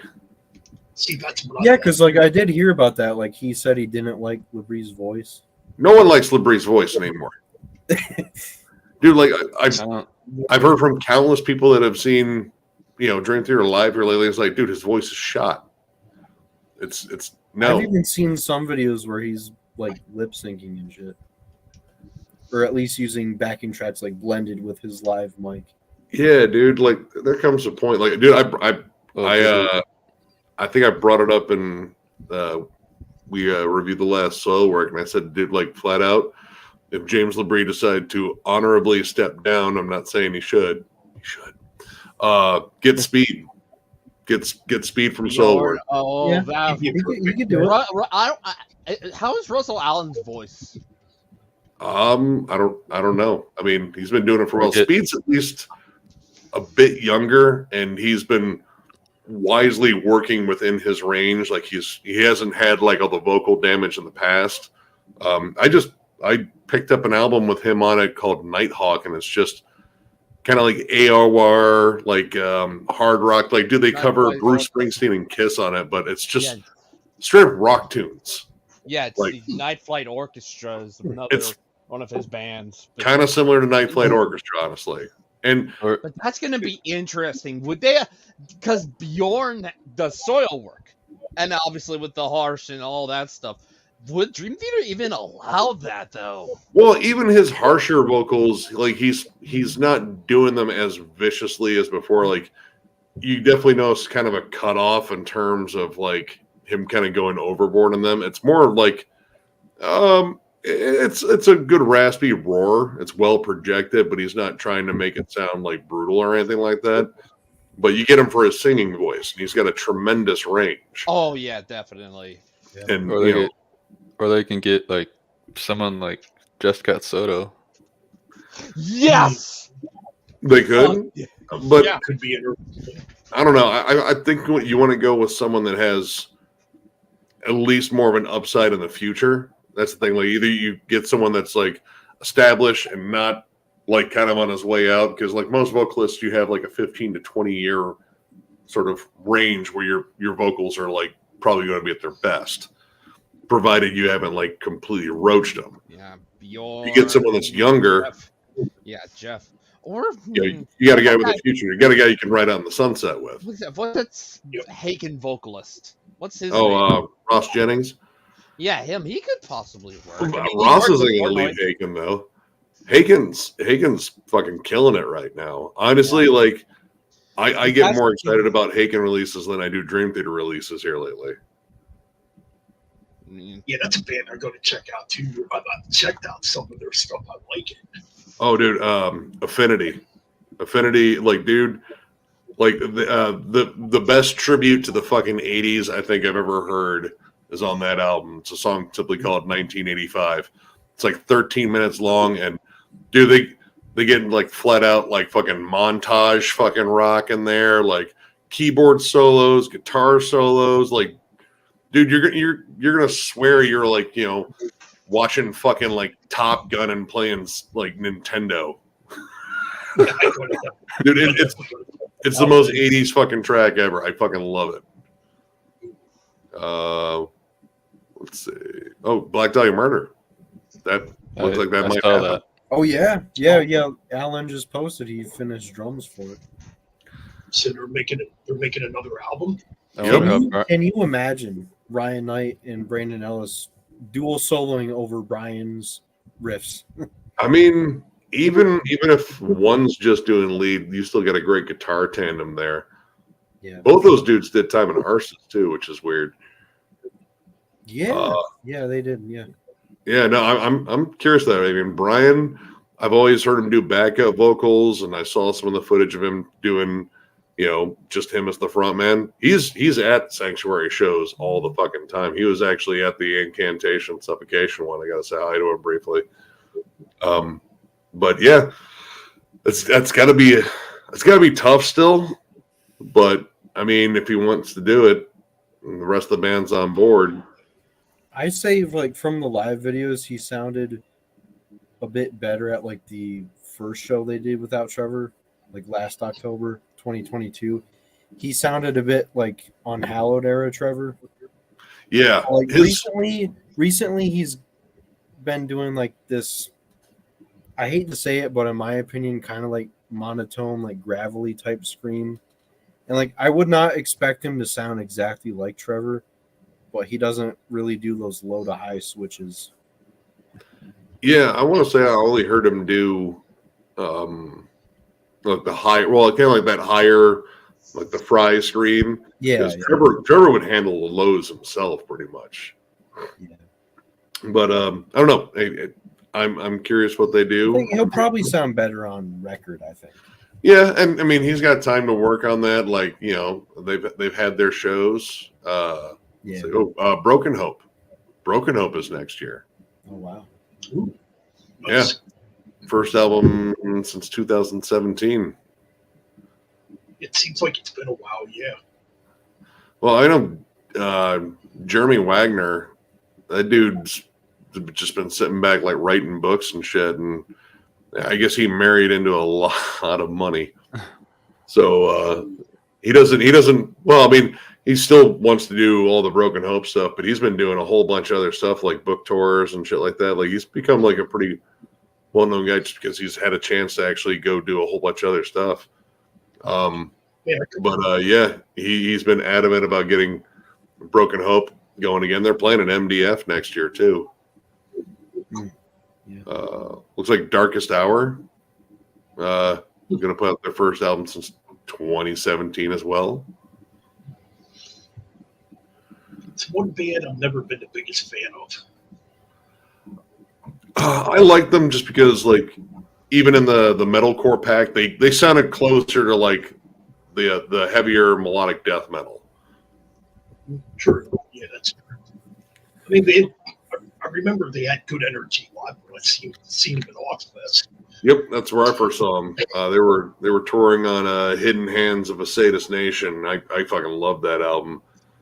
I can't believe that next year it's gonna be 20 years since Ozfest 2004. Oh God. I was there too. I was definitely there. Oh my God, I just can't believe that. I'm sitting here thinking about it now. It's crazy. Yeah. And we're just talking about Black Dahlia Murder too. Well, their debut album on Hallowed came out 20 years ago. Yeah. Fuck. I was I remember 1 hearing3/4 it old. when it first came out. Stop talking, Josh. That's enough out of you. That's not cool. That's mean. That's spiteful. Yeah. Respect your fucking elders, man. Come on. Respect your Yeah. elders. Be respectful. Yeah, Nice I enough saw to have you on my stream. No, I'm joking, dude. Well, Black Dahlia Murder for the first time in 2005 at Ozfest 2005, and they absolutely fucking crushed on the second stage. It was awesome. Man. It looked like just energetic, nuts. They were cracking jokes. Like, dude, this band is awesome. And yeah, I didn't buy Unhallowed when it came out. I had songs on samplers. I had Contagion on a Metal Blade sampler, I believe. But when I heard all the stuff they played, I went out and got Miasma, and I was like, yeah, I'm a fan. I'm a fan like right now. Dude, my tone on my phone is still a vulgar picture. It's been a vulgar picture since like, God, 2009, maybe 10. Hasn't changed. No need to. Yeah. Absolutely. Oh, yeah, they killed it in Ozfest 2005. I mean, the thing I'm never going to forget either is I got to talk to Trevor for like 10 minutes at that show. We're just talking about, I've told the story before how we're talking about Iron Maiden. He was the nicest dude. Oh, dude. He was super nice. Being like this close to Detroit, used to run into him at shows all the time. Like, he'd just go to shows, in the area since he lived in Detroit, like Magic Stick, the Majestic. I know he's probably at Harpo shows, Fillmore. Yeah, whenever there was a metal show, because he was as big of a fan as he was, just like a band guy. So I remember the first times I ran into him, my brother-in-law was wearing a Neurosis shirt with the sickles on it. And he drunkenly sauntered up to my brother-in-law. I was like, that's a fucking sick shirt, man. And then just kind of walked off. And my brother-in-law was like, what the fuck was that? I was like, that was Trevor from Black Dahlia Murder. He likes your shirt. He's cool, man. I definitely miss him, man. Oh, dude, he was. Yeah, that still really sucks. Yeah. Oh, dude, it still fucking sucks. Like that's the next one we rank, and yeah, we're gonna have to fucking talk about that. You know, That's a hard band to rank. Every album is. dude. I mean, Yeah, that's that was Noonan's pick. And he's like, because he was like, man, I hate ranking like super consistent bands because he was bitching the entire time we were ranking not Incantation. Well, no, he bitched about that one too, but he bitched about Immolation. And he was like, and who did you pick? You picked Black Dahlia Murder. Which is the bad Black Dahlia Murder album? Pick one. Which is it? Which is the worst one? Yeah, you did this to you. I mean, my favorite is like Nightbringers, but My favorite is probably Ritual. Ritual's good It's one. between Ritual and Deflorate for me. See, I think mine might be Nocturnal. It's hard. Nocturnal's really They're all good too. good. Yeah. so you guys have all named ones that could be my number one. Add Miasma and Everblack. Like those two, I think are Everblack is really good. Yeah. absolutely exceptional. Honestly, I think Abysmal is really underrated. Abysmal is just kind of overlooked. Like, I don't think it's bad. It just gets overlooked because it's sandwiched between like some really good albums. Like, Nightbringers actually brought in like some cool classic heavy metal influence to it. Like, and that was Brendan Ellis's. That's all Brandon Ellis. Yeah. Oh yeah, that dude is a fucking killer guitarist. Yeah. They always had the coolest album. They always had the coolest album covers too. I want to say at least a couple of them they got done by was Necrolord or the guy that did all the famous Swedish and like Norwegian album covers. Like he did their cover for Nocturnal, Nightbringers. I think he did Verminous too. Yeah, I do like that. I really like the cover of Nightbringers. That's a cool album cover. Yeah. Nocturnal's really cool too. I mean, the one I don't like is probably Miasma. It's just a weird album cover. I didn't understand it at the time. It's like the shattered picture of like I think it's Vegas. Yeah, I think it is. And I think it. Well, I don't know. Like, I don't know what the I mean, there's the songs in there. There's some kind of goofy ones. I mean, that's the one with Statutory Ape on it, which is still such an awesome fucking song. I remember when they played that. The only time I saw them, like they were in the middle of playing it, and this dude in a gorilla suit. Yeah. Dude, the Statutory Ape became such a fucking mascot. God, man, yeah, that one's gonna be, I don't even know what my fucking number one is gonna be. Like, I have 3 or 4 that could be it. I don't know what the hell my last place is gonna be. Like, I like all of them. I feel bad about putting any of them at the fucking bottom. Yeah. If I had to put one at the bottom. As much as I like Abysmal, I think it's probably their least cohesive album. That one,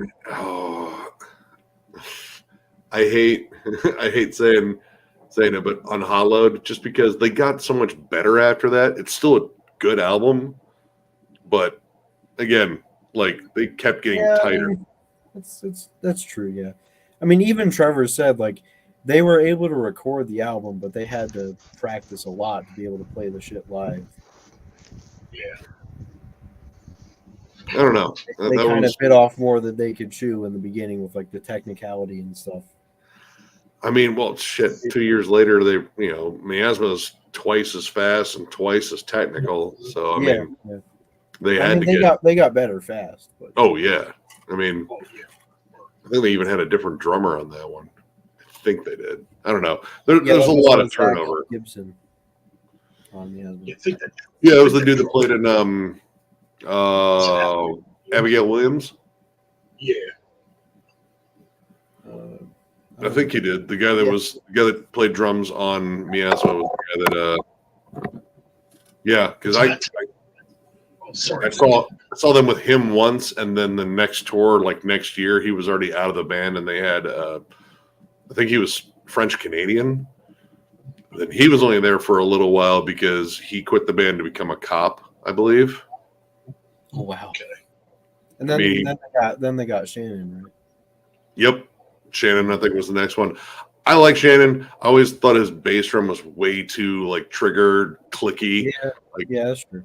when they got Cassidy though, like all right, he's got a good natural sound to his drums. Like that's instantly what I locked onto on fucking Everblack. Like, yeah, this sounds, it doesn't sound as processed.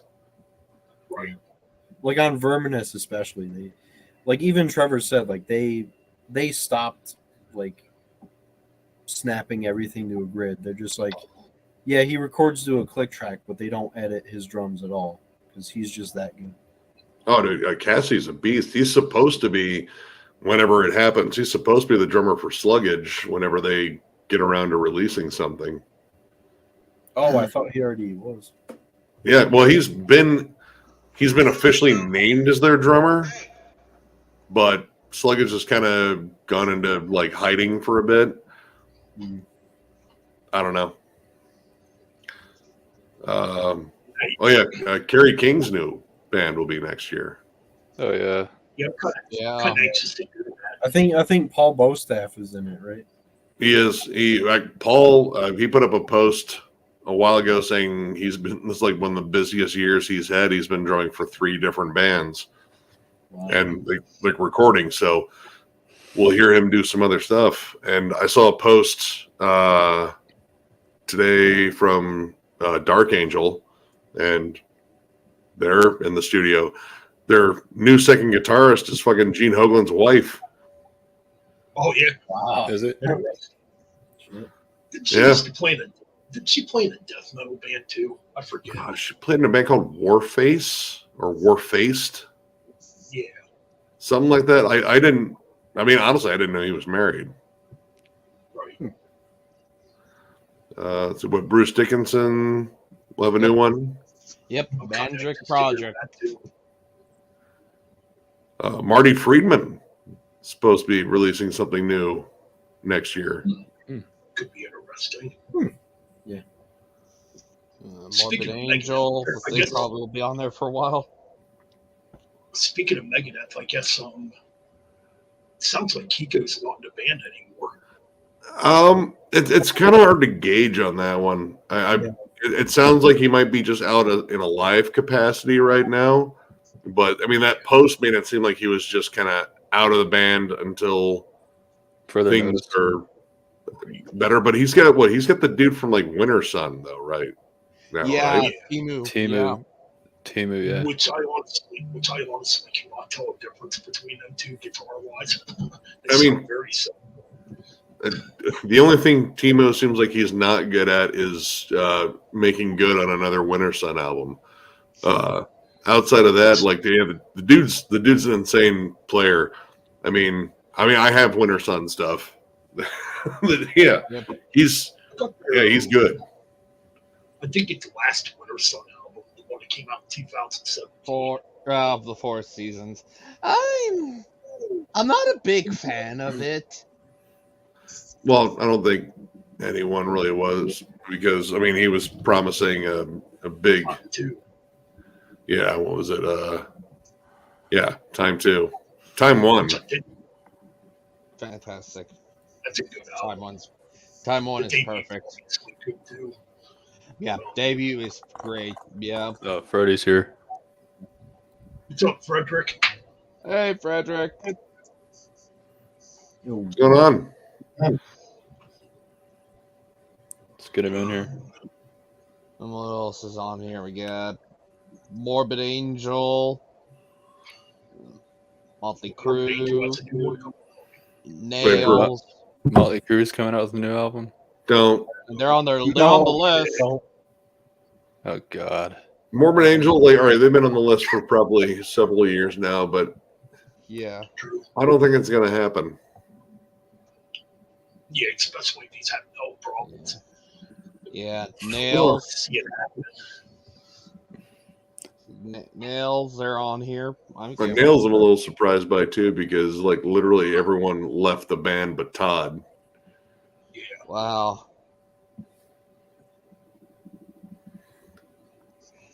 But I mean, if he says he's going to do it, Or I just sent Freddie your link. Yeah. Let's see. Nightwish on here. Nile. I can't wait for now. Yeah. That's the one I'm looking forward to. Let's see. Ozzy is on here. And Is he? making another album. Yeah, he is. Does Ozzy know that Ozzy's on there? Yes, he knows. POD. Well, POD one's got a title. How do I get on this Veritas. fucking list? Paradise Lost. I'm down for more Paradise Lost. Last one was beautifully depressing. This one's going to be interesting. Paul Diano's Warhorse. Hmm. How is he able going to squeeze out trying to make an album after having that surgery? That's Not listening to the doctor. I true. don't know. Paul Diano's voice still sounds good. Check that. Yeah. It didn't have anything to do with voice. I think it was something about another body part. I think he was in a wheelchair or something like that. Let's see. Oh, Yeah. Pestilence Portals. Oh, Pestilence. Well, we'll see how that one goes. The last one I thought was good, and just kind of samey. I know they kind of turned into like more of a techie thrash band. There's not a lot of the death metal elements left in it. Yeah. Yeah. Let's see. It was still good. What else we got? Riot V. I'm Rob. definitely looking forward to that. Yep. The new Riot Rob. album. Rob Zombie. Rotting Christ. Ooh, we good. See, that's another band I need to really dig into. It's Rotting Christ. There's like kind of like two distinct eras too. Like the earliest stuff is more just straight up black metal, like really riffy black metal. Like Non-Servium's a fucking banger. And then they started getting more like blackened death metal, and then like including like the Greek cultural stuff in there, like tribal drums and different instrumentation. It's still really good. It's just really different than where they started. Yeah. Yeah, that's a band. I just don't know why I've never really dug into their discography. I mean, like everything I've heard from them, I've liked. You know. I mean, sometimes you catch on bands late. Like there's quite a few. Like in just like the years I've been doing the YouTube thing. It was like, man, I've heard that band on samplers for years, and I like them. Why don't I own any of their shit? They probably have a decent amount of albums out by now, I'd imagine. Yeah. Oh, Ryan Christ. Oh yeah. I would say easily over 10. Actually, let me check. Yeah. Anyway, another band, Sacred Reich. Yep. So they're getting back in the studio this spring. Looking forward to that. Satyricon. The very last, their comeback album and the last album, Sabotage Curtain Call. Definitely looking forward to that. Rotting Christ have 13 albums. Because I thought they had a decent amount. Yeah. Sepultura. Slash. That should be a good one. Slaughter to Prevail. This one isn't really related to the band, but it's members from them. Slipknot, Look Outside Your Window, which is, I think it's just a project that Corey, Clown, Jim, and Sid are involved in. That's like most of the talking about releasing that forever now. Yeah, It's they like can a- tease it because this was recorded around All Hope Is Gone. Right? Yeah. It's like a Pink Floyd sort of sound, I think. Ooh. Last time I saw. Yeah, Sacred Reich, I'm actually kind of looking forward to. I wasn't super impressed with the big comeback album, but it had its moments. I'm kind of curious if maybe they kind of honed it down and got a little bit more pissed off. They brought back Dave I McClain. liked right? half of that. I liked half of that album. The other half. Like some of it was just, it was too like mid tempo and just like, yeah, I get it. You want to write some hooks. That's cool. Me personally, what I want to hear is like a sequel to Ignorance, because Ignorance is like a banger of a fucking album. That's still my favorite album from them. Oh yeah, Same here. Surf Nicaragua too. I mean, I love it's a short EP, but dude, Draining You of Life. Oh, dude, that's such a good song. That's the first Sacred Right song I ever heard. Actually, well, Surf Nicaragua. Yep. I fucking loved it. I'm like, this band fucking kicks ass. Dude, when they bring in that whole surf rock fucking thrash bridge, I was like, dude, all right, that's fun. That's clever. I just love that main riff too. It's just got cool riffs in it. But Yep. I mean, the American Way was still good, but they definitely slowed down on that album. Yeah, I don't that one. I just don't think they didn't have the hooks to really draw you in for that shift. Like it was definitely more. I mean, it had thrashy moments. I'd almost call it like kind of like proto groove metal. Like Independent was okay. Heel had its moments too. Independent's probably my least favorite. Yeah, Heel was kind of different. I think they got better songwriting on that one. It was a little heavier, from what I remember. But I agree, the debut's always going to be the best. Oh yeah, dude. Ignorance whoops ass. I got an OG copy of that one, and I got the remastered one. Nice. Yeah, I picked up the remastered when they came out a couple years ago. Yeah.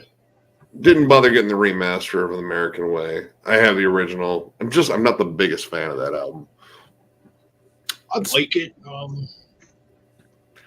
Yeah, it's probably one I don't listen to all the time.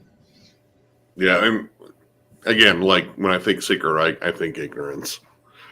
Absolutely. Definitely their best. I'm hoping the new album's kind of back to that thrashy style. That is 100% what I want. Me too. You guys talking about Awaken or the last Sacred Rack album? Yep. Yeah. Yeah. Like half of it was good, half of it was kind of bland. I reviewed it, and I was stoked to hear it. Like, I was like, all right. And I heard one of the singles, and I was like, okay, this sounds good. It's all right. And then I heard the rest of the album, and I was like, well, okay. Like, Right. I like when old bands don't show their age. Me too.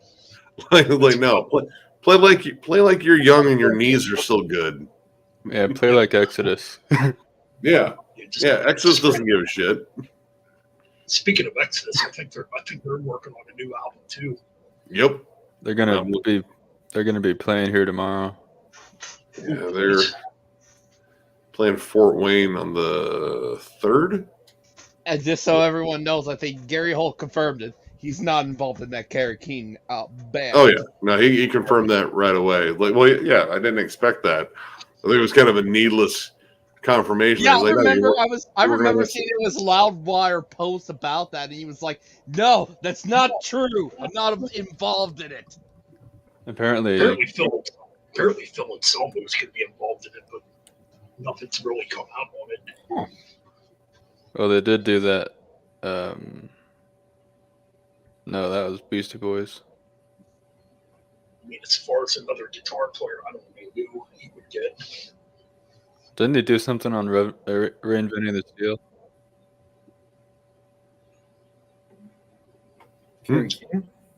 Yeah. No. I thought it. Oh yeah. Kerry King guest appeared on that album. Was it on Goddamn Electric? I think he played a guitar solo.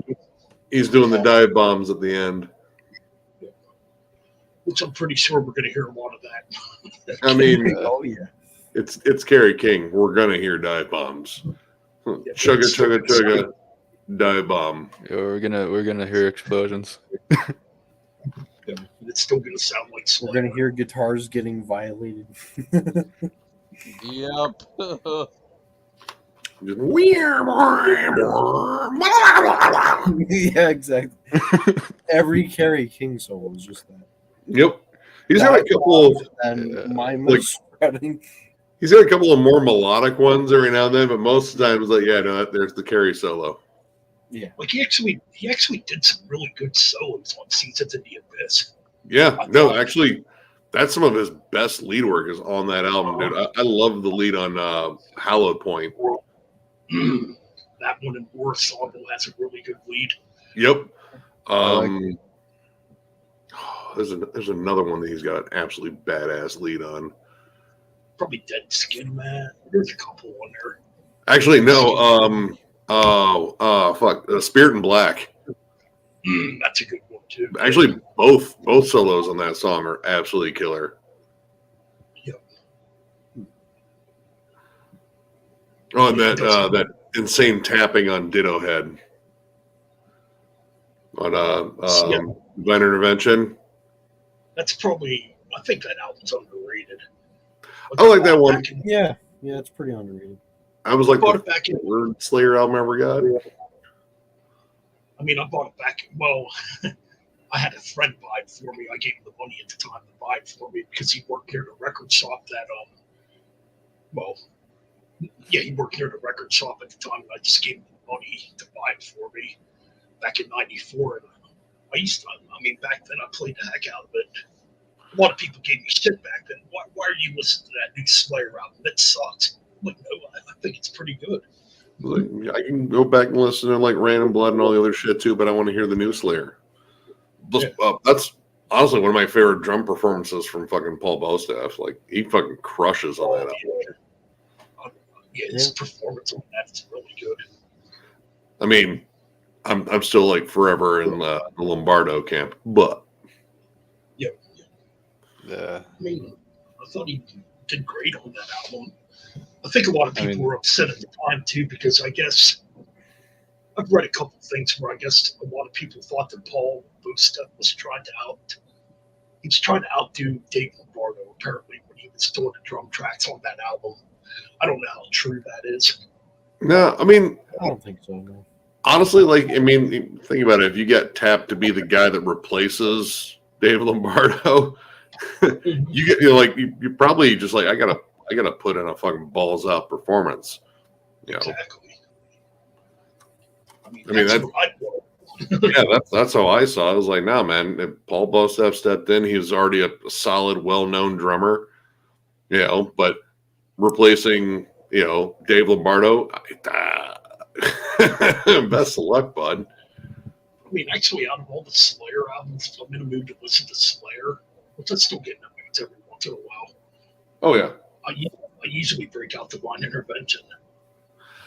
I'm still a sucker for Random Blood. Like, Random Blood's just a perfectly savage, mean-spirited, dark, evil album, and it's so goddamn aggressive. I fucking love it. It makes you just want to fucking speed. I have. It is a classic. mine is like God Hates Us All or something. I mean, There's some great songs on that, like Payback. dude, Payback's a bitch, motherfucker. I mean, that song's just classic Slayer. Oh, God Said Death. That's a good song. Yeah, that's a good one. And Bloodline too. Yeah, I mean, Bloodline I had on the Dracula 2000 soundtrack. Man, it's just the day it came out because I had it pre-ordered. I remember it was just a weird day when I picked that up that day. After 9/11, obviously. Yeah, came out on 9/11. I think a Nickelback album came out on 9/11 too. That's what caused it. You're right, yeah. Oh, shit. There were two horrible things that happened that day then. Actually, Repentless also came out on 9/11. Did it? I think so. I think Yeah. it did. I think you're right about that. I thought it was like the Pretty 15th interesting. or I thought it was like 9/15 or something. No, I'm pretty sure it was 9/11. It's like, I don't know if they intended to do that. Probably. Well, back in 2001, obviously, you didn't know. No, unless they had some 9/11 happened. weird. No, yeah, holy shit! Repentless came out on September 11th. 2015, right? Yep. Yeah. Yeah. Wow. So that I thought Repentless was okay. I mean, it wasn't too great. It was all right. Yeah. Honestly, the last Slayer album that I really enjoyed was Christ Illusion. Yeah. Yeah, Jihad is probably one of my favorite songs. Oh, dude, Jihad whoops Yeah. ass. Dude, Supremacist. Flesh Storm. That's Dude, yeah. Cult. Dude, Cult's like one of the best fucking songs on there. And Black Serenade and all that. Then I got the special edition one with the lenticular cover. It had some bonus tracks on it. Final Six. Yeah. Dude, Catatonic, Conspiracy, Skeleton Christ.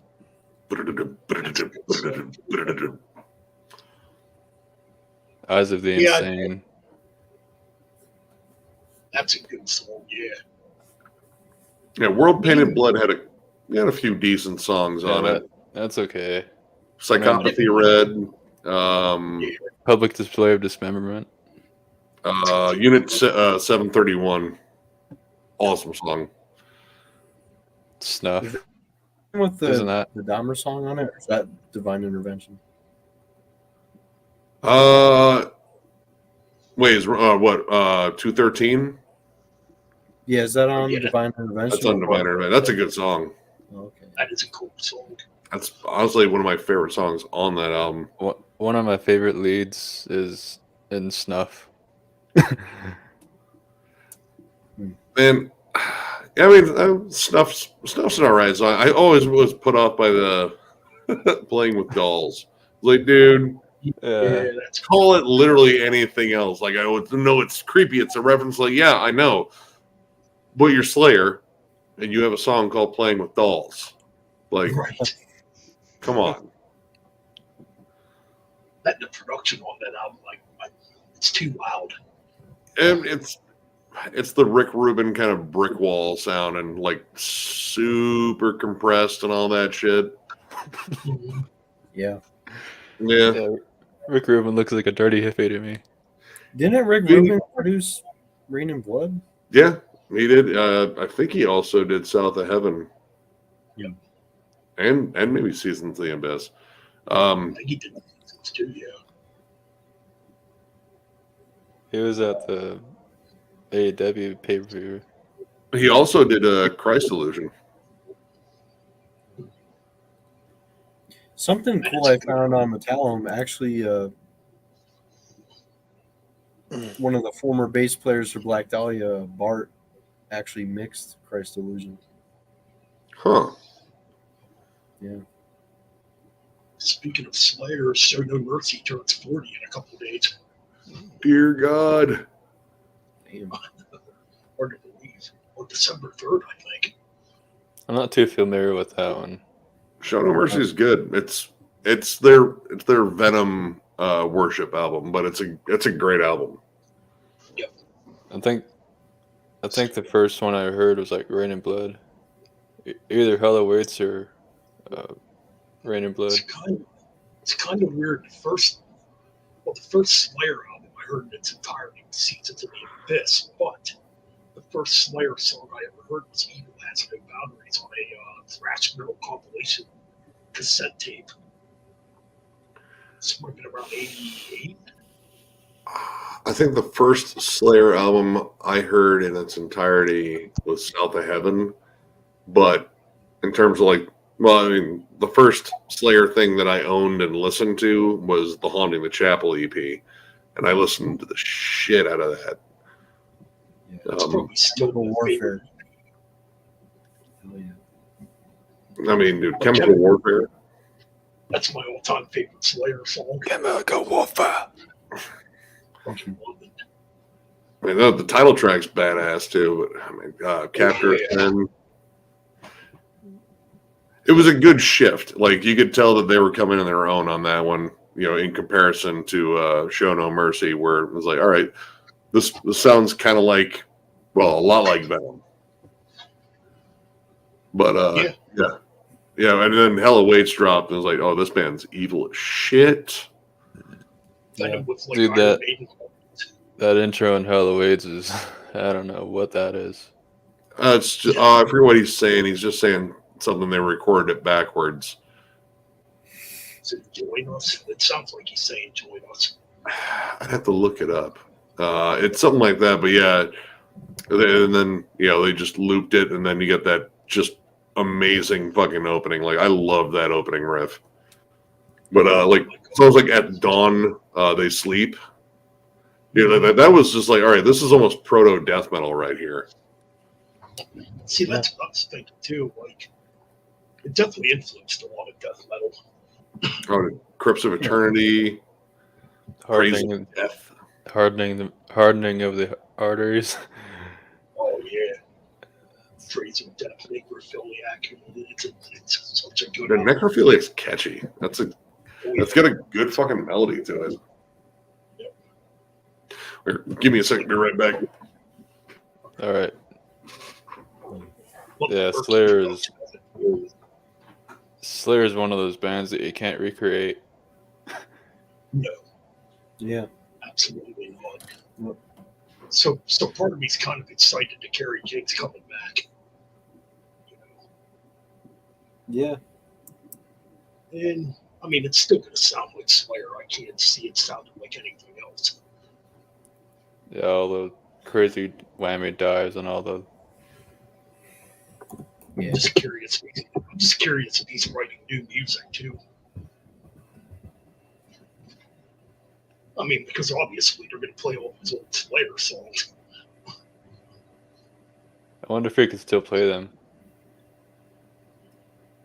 Kind of interested. So.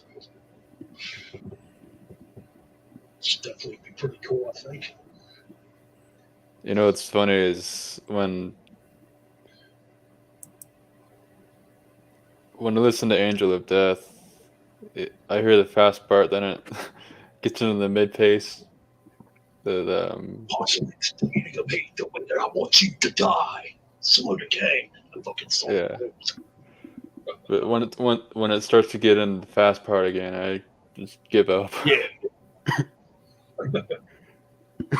Yeah, Rain of Blood, man. That's definitely a classic. Probably the most extreme album of 1986. Yeah, When I definitely. think Yeah. about it. It's between Raining Blood, Darkness Descends, and probably Pleasure to Kill My Creator. To me, those are the three heaviest albums of '86. Probably Rain and Blood would get. Probably Rain and Blood would win because it was on a major label where the other ones weren't. What about Master of Puppets? I mean, well, that one's more like it's more artistic. It's still heavy, obviously, but it's not like just straight up speed. If you know what I'm saying. Yeah. No, it definitely has its. I Like mean, even Peace Cells, that's not straight up speed either. I mean, yeah, it's fast on one, but yeah, the thing that should not be, the thing that should not be is like death metal almost. that one's pretty damn heavy. That song is still pretty fucking heavy. Yeah, that riff. One of their heaviest riffs. That was like probably the first time they tuned down. That was in D standard. Yep. And I think it was like a few cents off, wasn't it? It wasn't. Yeah, like they kind of like Pantera. They had like this weird tuning where it was like a few cents off standard tuning. Yeah. Because I know Froom the Bell Tolls and a couple songs off Ride the Lightning were like that. Where if you play it in regular like 440 E standard, it sounds a bit off. Yeah. And I'm not good at like tuning. Well, I'm good at hearing it, but Yeah. when it's too confusing for me. I think Machine Head actually did that too on their first two albums. They used that like weird Pantera tuning. Yeah. It's too bad he has to be a dick. What, Rob? Yeah. Yeah. I think the new Machine Head album is pretty good though. It's a good redemption after Catharsis. It's kind of getting back to the roots. I don't hate Catharsis as much as some people do, but it's definitely I don't. definitely there. I probably like it a little bit more than Supercharger, but it's definitely bottom tier. Well, the only song I hate on Catharsis is Bastards. Yeah, I can't stand that fucking song. But I think there's some good songs on that album, like Behind a Mask is really underrated. Hope Begets Hope and Screaming at the Sun. Like, there's some good songs on Catharsis, but it's definitely not a great album. Not me, I hate it. But if you guys like it, more power to you. Yeah. It's like Supercharger. I hate that album too. It's Yeah. kind of weird though. I don't mind some of the Burning Red. Yes, it's kind of new that much. I like the Burning Red. Yeah. That one actually doesn't really bother me. Yeah. Yeah. But obviously, Burn My Eyes, The Blackening, Unto the Locust, Oh yeah, there's a Through the Ashes of Empires, The More Things Changed, great albums. What do What's you? the album? What the fuck was the album after The Blackening? I forget now. Oh, that's Locust. I do like that album. That's probably Yeah, that's a I good album. actually like that one better. Well, yeah, that one's a little more extreme. Yeah. But there's some good melodic guitar playing on that album. I mean, Isn't Rob the- Flynn's a great guitarist for sure. Oh, he can definitely play. Yeah. I'm definitely Oh, not gonna yeah. take that away from him. I mean, I met him one time. He was actually, of course, this was way back in 2007. I met him. He was actually really cool when I met him back then. We talked to him for maybe He wasn't- 20 minutes. Yeah, he wasn't so political, and Yeah, because we seen him. It was just at a random club in Pittsburgh. I think it was Rex Theater. I think that's the name of the club we seen him at. But yeah, they were on tour for The Blackening, and they had a couple local bands open up for him. Yeah, we met him after the show. He was actually really cool. Yeah. what do you Back think then, of at least.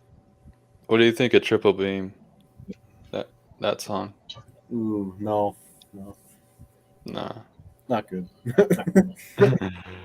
That's what happens when you balance like fun at Triple. him trying to rap is I don't get it. Supercharger is such a terrible album. Oh, yeah, that album. Yeah, no. I bought that one when it came out. Because I didn't mind the Burning Red. Like at that point, I was into new metal. Yeah, I It like had some good songs on it. I did like that album kind of. We were just- Bulldozer's good. That's about it. Mm-hmm. We were just Yeah, talking- Bulldozer's a great fucking opening track. Like, yeah, man. All right, it's gonna be more like this, and then the rest of it fucking sucks. Isn't we were that the just- album too? White Knuckle Blackout is good until he starts rapping. Then that's when you know, okay, this album sucks. Yeah, Supercharger is trash. Yeah. Yeah, dude. Be fortunate, Nick. You didn't have to drudge through listening to Catharsis. No, I heard this We were single, just- I was like, "There's no way in hell I'm buying this." we were like- just talking about that album. Oh, dude, I would actually say Supercharger is worse because I think Catharsis has a couple more No, decent songs. that Catharsis was just a goddamn pain to listen. I mean, listened It's to way too long. It's Yeah, 75 minutes. It's way too fucking long. Oh yeah, 75 minutes is long for fucking any album.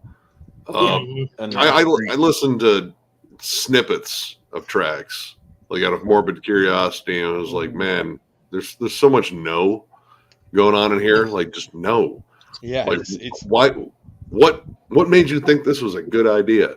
I was pretty much just like, did they just try to out fucking suck Supercharger? I wouldn't know because I've never listened to Supercharger.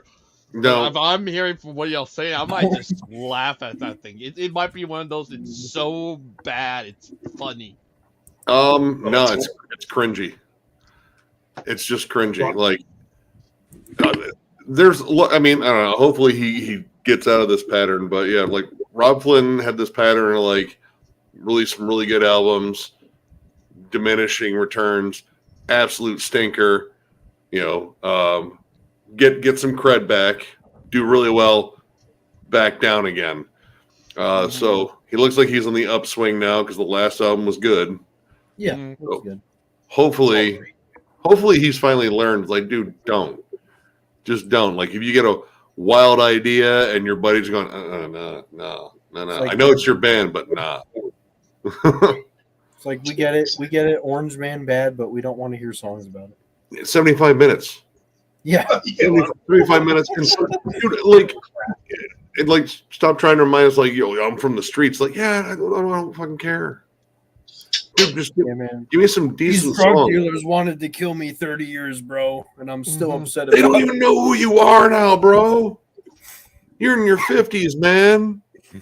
exactly. So, I know. And honestly, like, I think he does well with this podcast. Like, he gets really good interviews and shit like that. And he does, His like, podcast is really good. yeah, dude. He gets down to, like, the core of the albums and everything. Like, he and Josta do really fucking well with that. I think Josta was the guy who told him to do a podcast. Probably. Oh my I mean, God, Josta just seems like he's the guy full of fucking great ideas because he's the one that told, fucking Corpse Grinder was like, dude, you gotta go with that fucking neck thing, dude. He was the one who told him, like, you need to do a solo album, man. Yeah, Your you name's got to respect the neck shirts. Yeah. Josta made You it. know, Josta's loaded with great ideas. I mean, even that really weird, awkward interview he did with Justin Harville, like, it was a good interview, dude. Josta held his own. Like, cause part of me was waiting for, like, cause I thought Justin probably went into that one was like, I'm gonna fucking smoke this fucking poser, blah blah blah, and then It's fucking you kind of go to and then Josta just fucking, like, I was like, yeah, no, I know my shit. Like, I booked these bands, blah blah, and I saw these bands, like bands that Justin was bringing up. I was like, oh yeah, dude, I fucking saw them when I was a fucking teenager, but I had like short hair back then, and now the metalheads were like, what's this fucking kid doing here? He's got short hair. He looks like one of those fucking hardcore kids. Like, well, I kind of am, but this is cool too. It was well, weird that's though. kinda Like, fucking, in that interview, Josta was like, I'm 45. And then Justin was like, he's 38. And Yeah, he's younger. it's weird because, like, Josta looks 38 and Justin looks 45. I mean, I guess steroids would probably age you. Maybe a little bit. wow. I don't know. I mean, maybe just being in a band and living relatively healthy, because I don't think like Josta's like a super huge partier or anything like that. But I mean, he just seems, Josta just seems like a cool dude. Yeah. Like, I met him one time. He is really cool. yeah, just down to earth. Like, he's the. He's the positive reinforcement hardcore guy, because every lyric is like a positive affirmation, except with like brass knuckles. He's the angriest motivational speaker. Yeah, you gotta get up. You gotta eat your cereal every fucking morning. Get up there. Don't let anyone give you any shit. Make sure to brush your teeth. Back then, I saw Hatebreed a bunch of times in Pittsburgh, and I met all the guys in Hatebreed. And well, no, I met Jamie Jost in Baltimore, Maryland, when I saw Hatebreed in Baltimore. But the other members I met in Pittsburgh, when I seen them, they were always really cool. That's always the impression I've got from them. Like, they were always good with the crowds and like talking to the crowds, and they saw, anyone that looked like they were getting too lumped up, like, hey, make sure that guy gets out of there. All right. Yeah. I think they even stopped the show because of all the fighting. Oh, they've done that multiple times. Make sure they, get someone that's injured out of the pit.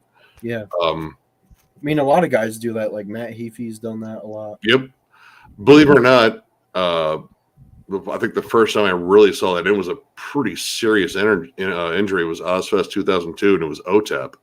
She stopped the show because some dude got crushed. Like, his shin was just, oh man! He, like, when they pulled him out on the stretcher, because she said, we're gonna stop this fucking show if you guys don't move and clear a path for the fucking medics, because this dude's fucking hurt.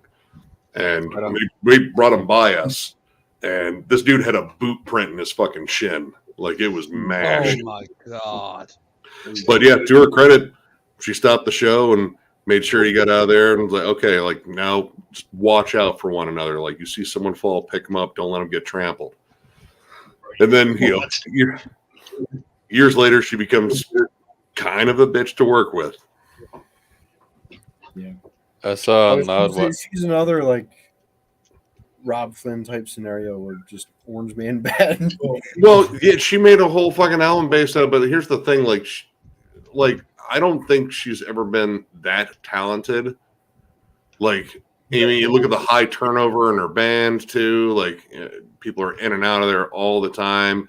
There's bands that just flat out don't want to open and work with her because, like, apparently she made rules on one tour that a band could not be selling their merch while they're playing.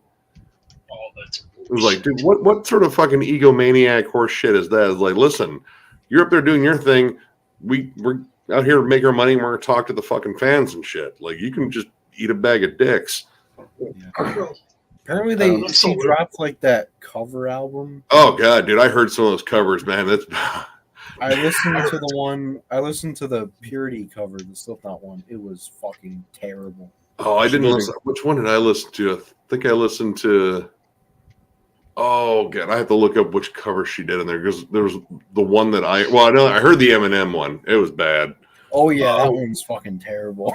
There was another one on there that was just all right. The God Slayer, that's the name of it. Hold on here. She did a cover of Purity. Yeah, it's bad. It's really bad. I couldn't even get through it. I turned it off after like a minute. I was like, "Yo, this sucks." I might have to do a reaction to it. Oh, God. I mean, yeah. Go for it. I've heard shit. Was it? Yeah. Oh, California Girls. I think that was the one. Oof. Yeah, it's been like just slammed by every reviewer. I didn't bother with it. I haven't bothered with OTEP in fucking years. Like I have some of her albums. I didn't mind it at first. Like it was just kind of like heavier nu metal, and then like musically, it just never got any better. And like vocally, I don't think she ever got any better. I mean, she always had like kind of a raspy voice. It sounded like she wasn't going to be able to carry a tune because she screamed so much. But yeah, like now she got way too focused on the subject matter rather than the music. Like, yeah, if you're gonna do politics and socio-political commentary and shit like that, you better make sure the music's good because otherwise you're gonna have a message that's completely lost in a batch of shit tunes. Well, yeah. I mean, to me, I remember buying an OTEP album blindly. I can't remember which one it was. Was it 20? I'm sorry, I don't mean to be rude. I apologize, Ben. But... Go ahead, Ben. No, I was trying to say, she just doesn't seem like a nice person. Like I've heard stories that she hates men. I don't think she just hates men. She's just, I don't know. I think she's kind of high on her own stash, like the ego thing. I mean, like Rob Flynn, kind of. Yeah, or I mean, like any rocker that just gets flat out cocky and thinks they're fucking invulnerable or whatever. Like, no, you're gonna get called in your shit, and even when she does, she's not very humble about it. She reacted to some people like the negative reviews on the last album, and she pulled the bullshit thing. It was like, well, they're not out there making music; they're just talking about it. Like, can you do this? No, you can't. It was like, well, how does that? That's a terrible argument. I hate it when people do that shit. Like, yeah, because when you talk shit about an album, it's like, oh, let's hear your album. It's like that's like the same thing. Like, oh, if you fucking don't play basketball, you can't talk shit about a team. It makes no sense. If you've never directed a film, you can't have an opinion on a movie. Yeah. If you've never cooked a fancy meal like a chef, then you can't have any commentary on the food. It's like, no, you can have an opinion on anything. It's an opinion. Absolutely. I mean, we're not always going to agree with each other, but that's what opinions are. There was someone at the Suffo show. He came up to us and said, "Hey, I just want to say I really enjoy your guys' reviews. I don't always agree with them." I was like, "That's totally cool," but it's like I really agree with your incantation review. It's like, Well, awesome. I mean, even if you didn't, that's awesome. Like if you love something more than we did, or you don't like something as much as we did, that's totally fine. That's you. Yeah, Right. exactly. I know Which, by Robert the way, from. I really enjoyed your Judas Priest album ranking you guys did. That was fun. That was, I mean, like that was fun because I mean, just going through all that stuff again, it was just so much fun to listen to. I still can't believe I can't believe Shred had Turbo over fucking Sad Wings and Destiny. Like, I called him out on it later. I was like, "Are you fucking high?" Well, all right, you might be high, but yeah, we in what fucking universe is that album better than Sad Wings? Yeah, they're more. I can think of maybe 2 songs off of Turbo I like. I mean, same here. Turbo Lover and Out in the Cold. The rest of it, I don't want to listen to. That's a really good song. That's their more commercial album. Oh god, it's the one where they tried to, catch up with the times and be the glam band. It's like, you're not a glam band, you're Judas Priest. Yeah. Um, I think I heard that was originally going to be a double album. well, yeah, that one and Ram It Down, but it was going to be the Twin Turbos. Oh, Yeah. a terrible title. I think Maiden Slave said it. One was going to be light and fluffy, and one was going to be heavy. And Ram It Down was the heavier version. It was the heavier one, but it still wasn't great. And the canned drums really bugged the shit out of me in that. Yeah, I don't think he even said. I think Maiden Slave said it was a drum machine. Yeah, because of Holland's health. He was Well, I mean, at that point. Holland wasn't the greatest drummer. I'll be honest. Like he was just he was a pocket drummer. Like that's what he did. But he had his moments. I think his best moment drumming wise is "Screaming for Vengeance." Yeah, no, that album whoops ass. Dude, oh man. Because we had so much time with that one, I went back and listened to that one so many fucking times. There's so many great sing-alongs. Oh, yeah, definitely. Who's on British Steel drumming? Dave. That was Dave Holland's first one. Yeah, he's basically on all of Priest's '80s albums, from British Steel to Ram It Down. Yep.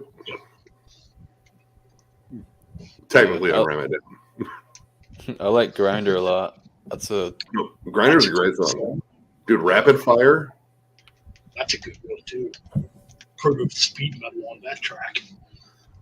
But yeah, it was fun going through all that. I mean, just because it was like such a cool historic band, and it had been a while since we had some albums that were bad enough for me to rag on, and I wasn't going to hold back on my bottom 3. Because, like, dude, Demolition's flat out dog shit. That album sucks.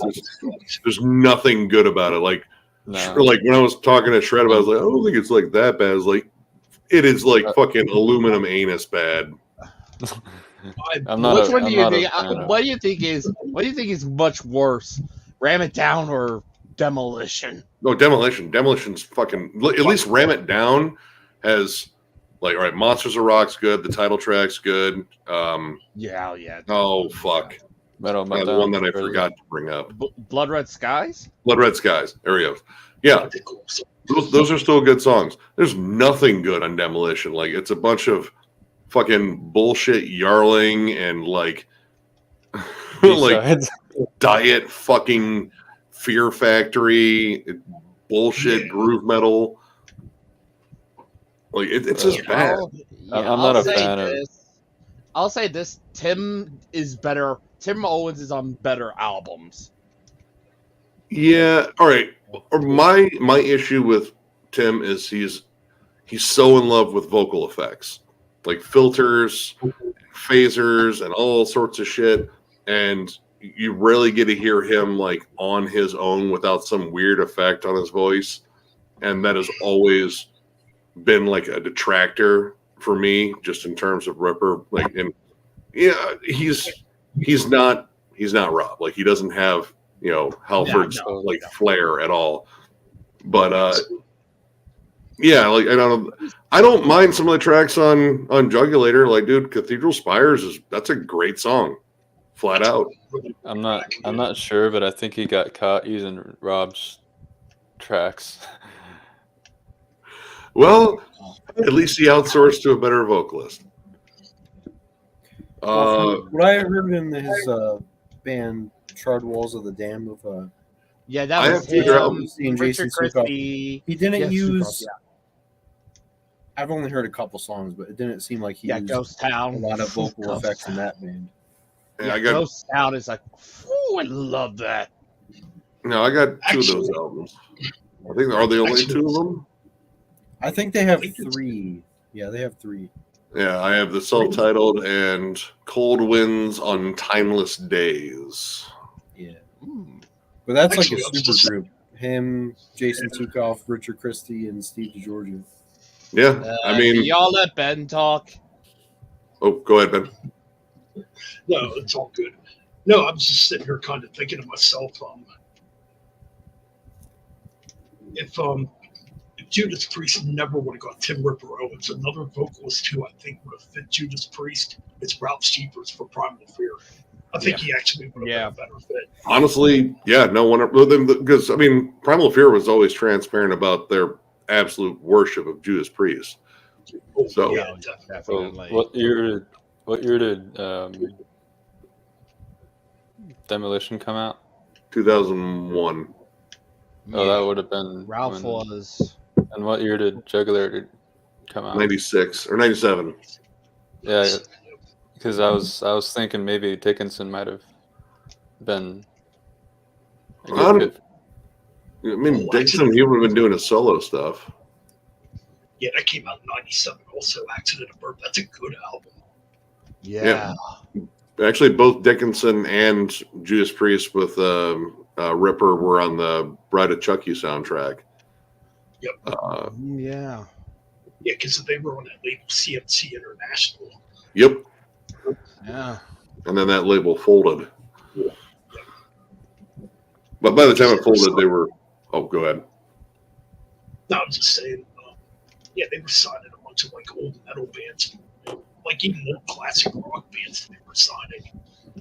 Leonard Skinner, Blue Oyster Cult was on that label. Overkill was on there. Yeah. Yeah, because the first Overkill album I ever picked up was The Killing Kind, and that was on CMC International. Nice. What was the Uh, first song? For what it was, I thought it was a pretty cool label at the time. It kind of maybe restored a little bit of metal, I guess. Yeah, I mean, they kind of did the same thing as oh shit, you remember Spitfire? Yes, yeah. Spitfire kind of did the same thing where they would pick up the cast-offs from other labels, and yeah, they started off as doing like more like just hard rock and heavy metal, and then when Napalm Death had their giant feud with Earache and left, they picked up Napalm Death, which I don't know if it was really the best fit for Napalm Death, but they just wanted to put out an album again that was grindy and mean, and they wanted to fire their shots at Earache. Absolutely. Yeah, that was Enemy of the Music Business, which is just a flat-out vicious album. And it's a vicious album indeed. Yeah. Oh, Barney was livid. Oh, yeah. Yeah. Still one of the most energetic frontmen I've ever seen live. He just fucking beats around on that stage. I love Barney. He's great. Like even like one of the last times I saw him was when he had a busted hoof from kicking a fucking monitor the date before. But he came out on crutches and sat down in a chair. And it's like, well, here's the story. Here's what happened. I was doing my thing. I kicked him on there, and I'm pretty sure I busted something in my foot. So, and it said, also, as you know, Shane's not here because he had to fly back because he's becoming a grandpa. And well, we got our buddy here. He played in a band that they all knew when they were starting up Napalm Death called Belching Penguin. A great band. But yeah, That's a unique band. he was a stand-in for Shane's. Like, so here's the thing: either we could have canceled, or we come on like this, and we're Napalm Death, and we don't cancel shows. So we're gonna have fun regardless. And yeah, he was still doing this in the chair. So yeah, Barney was being his best to be unstoppable. And he gets physical on stage. Dude's, I mean, he's a torrent of movement. I saw him with I think Guar. They opened for Guar. Oh, that's perfect. They call Death and Guar. What a perfect combination right there. It was I Hate God, Napalm Death, and Guar. Oh, even more, man. That's a good show. That's a stank face of a show right there. So we saw him. It was fuck, I can't remember who the first band on was, but it was Municipal Waste, Napalm Death, and Sick of It All. And oh, dude, it was fun. That was my first time seeing Sick of It All. I've been listening to Sick of It All since I was a kid, and yeah, like that's like one of my like OG hardcore bands I got into was like Sick of It All, Strife, and Madball. Ooh, Madball, yeah, there we go. Yeah, dude, Freddie's still around too. Like, I guess Madball is still working on stuff. Nice. I thought I saw that Biohazard might be making a new album. That's the going rumor. I mean, you saw the whole the Decibel Metal and Beer Fest lineup. They're doing their set's gonna be all of Urban Discipline. They're playing all of it. And like I saw them with Negative back in September. They were killer. I really wanted, like, if you know MDF wasn't like right around the same time as Milwaukee, I would have been out there to see that Biohazard set. Dude, I saw the footage too. Like, you know, Evan was almost in tears with all the fans like chanting Biohazard. Dude, they went into fucking Punishment. Oh, It was killer, man. dude, Urban Discipline is like still one of my favorite hardcore albums. Like, that's just great fucking riffs left and right, and it's all of them too. Like, I was surprised, like, oh yeah, no, Bobby Hamble's in there, fucking Danny Schuler. Danny Schuler's still a badass drummer. Oh yeah, yeah, they were killer.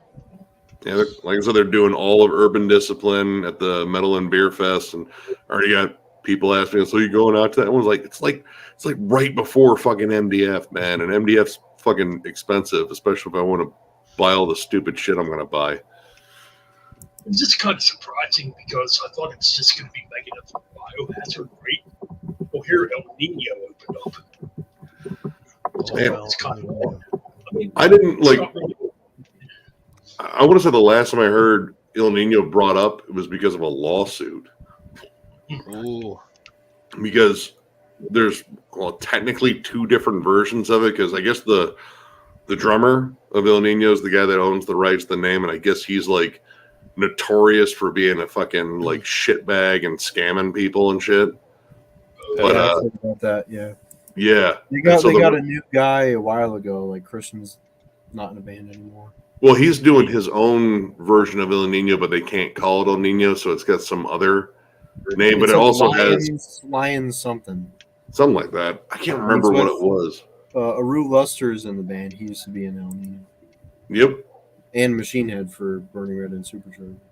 Yeah. it's a band I was never into, but I will say they did all right live. The drum solo, the drum solo they did was pretty cool. Yeah, I think they're only known for, what was it? How Can I Live, which was on Freddy vs. Jason soundtrack. Yeah, their first two albums. Their first two albums did pretty well. Good. Yeah, they're good. I saw them. That was right before the Revolution is the first one. Yeah, Like right before that one dropped, and that was with Fear Factory, Machine Head, and Chimera. And it was like an all Roadrunner tour. I think it was called the Roadrunner Road Rage tour. United or something like that. But yeah, they were good. That was back when they had what's his name? That's formerly of Soulfly. Oh, goddamn, the guitarist. Oh, Mark Rizzo. Yeah, Mark Rizzo. Yeah. Yeah, dude, like the percussion was awesome. I mean, they always excelled at all the percussion. They had, like all sorts of cool shit going on there. Yeah, But- just like But yeah, like I saw the lawsuit shit, and I guess it got like really fucking ugly. Like, the drummer comes across as like very, very shady. Yeah. Yeah, well, I was just kind of surprised because I didn't even think that band was really around anymore. Yeah, they still mean- are. There's a lot of bands from that era, like the whole new metal era, and they were kind of late on the new metal thing because like by like 2002, we're already starting to move on to the next big thing. Like 2002 was probably the last big new metal year, and then after that, Yeah. like the next one up was the metalcore scene. Right. Yeah. Yep. But I mean, like Mudvayne was apparently talking about working on new material. Yeah. Yeah, I'm okay with that, I guess. We'll see. that makes me happy. Yeah. But yeah, like there's still a lot of those bands still hanging on that weren't like as popular. But I mean, of course, the ones that did get popular are still hanging on because they have built-in Yeah. fan bases. Like, Korn's going to be around probably Yeah. forever. Yeah. Yeah, Slipknot, Yep. Disturbed, Mushroom Head. Yeah, Mushroom Heads. They're still around. Oh, they're still around. I know. We were asked to give away free tickets to one of their shows, and we didn't because we assumed no one wanted to go. Who else is there? Deftones, obviously. I guess Deftones were lumped in Well, there with that. Deftones, they were lumped in there at first, but they were wise to escape it. I guess Yeah. Dope is part of that scene too. Yep. And Dope is Dope. Yeah. Limp Bizkit, Linkin Park, early Linkin Park. well. Dope's. I don't know if Dope's still around, but Edsel Yeah, they definitely is. He's They are. well. He's doing Static X. He's Zero. He's the guy behind the mask and all the. Yeah, they Spike. got a new album. They got a new album in January. Yeah, That's why is they it- on tour with Dope. Project Regeneration Volume something. I know it was Volume Volume 2, I two. think. yeah, that one. Yeah. Is it like original material, or are they just like re-recording Static X tracks? They No, might. I think it's new stuff. All right. Well, It's like- I know Volume 1 had like some leftover stuff that Wayne did. Yeah. Apparently this one has his final ever track on it or something. Yeah. Final ever song. Hmm. I mean that is. Oh, go ahead. I was just saying, back in the day, I did used to listen to Wisconsin Death Trip a lot. I fucking love that album. That Okay. album, it's fun. I can't get into that. I love it, dude. It's just high energy. It's got a nice boogie to it. Like, yeah, I'm a stupid. That's a. I don't love it, dude. I The personally sample- don't like the vocals. Oh, dude, I liked it. I just like that kind of like howling scream he did, and then the fun sample. Hey, The 4 days. the sample on that song is from Slime Bolorama or something like that. It had Lena Quigley in it. And apparently, sorry, Nick. Oh, no, go ahead. I remember that because I watched that movie on Joe Bob Briggs Drive-In Theater when I was a kid. And apparently, which kind of disappoints me, apparently Limp Bizkit's having a resurgence again in popularity. Like, why? Yeah. Dude, what was it? Someone Did it all for the nookie. someone explained that one and like as to why they're having a resurgence, and it kind of makes sense. Actually, no, it was Robert over at Metal Meltdown, like bands that he hates. Yeah. And his take on it was really smart. It's like because the band itself, like it became cool to hate Limp Bizkit because Limp Bizkit sucked. Like I'll defend some of their stuff. I owned it. It was all right, but I'm not gonna go ahead and say this band was great. Yeah. They were just popular. But he said, like, yeah, when the fans turned on them, they fucking fell apart and everyone hated them. They became the band to make fun of. Yep. And they became made fun of to a point they became like a fucking meme. And then it just started to become cool to like them because everyone else hated them. And then I know the most recent album they put out, like Limp Bizkit Still Sucks, they were trying to like, hey, we're self-aware about it. It's dumb. It's like, no. It would be different if the music was good and you said it still sucks, but this sucks. And the, Exactly. and the album's called Still Sucks. It literally still sucks. You know, like Fred Durst has never been a great lyricist or a great singer. No, fuck no. that You cover, know, but that Um, cover. It's sad, but Wes Borland's actually a good guitar player. Wes Borland is a good guitarist. You wouldn't even know that. Dude, Sam Rivers, I think, is a solid bassist too. But like you know, the thing you focus on Wes because he's generally dressed up like some sort of like nightmarish clown, or the other thing is you pay attention to fucking Fred Durst just being, well, I don't know, whatever the fuck he's being at the time, like an old man in a wig. Yeah. Mustache or something.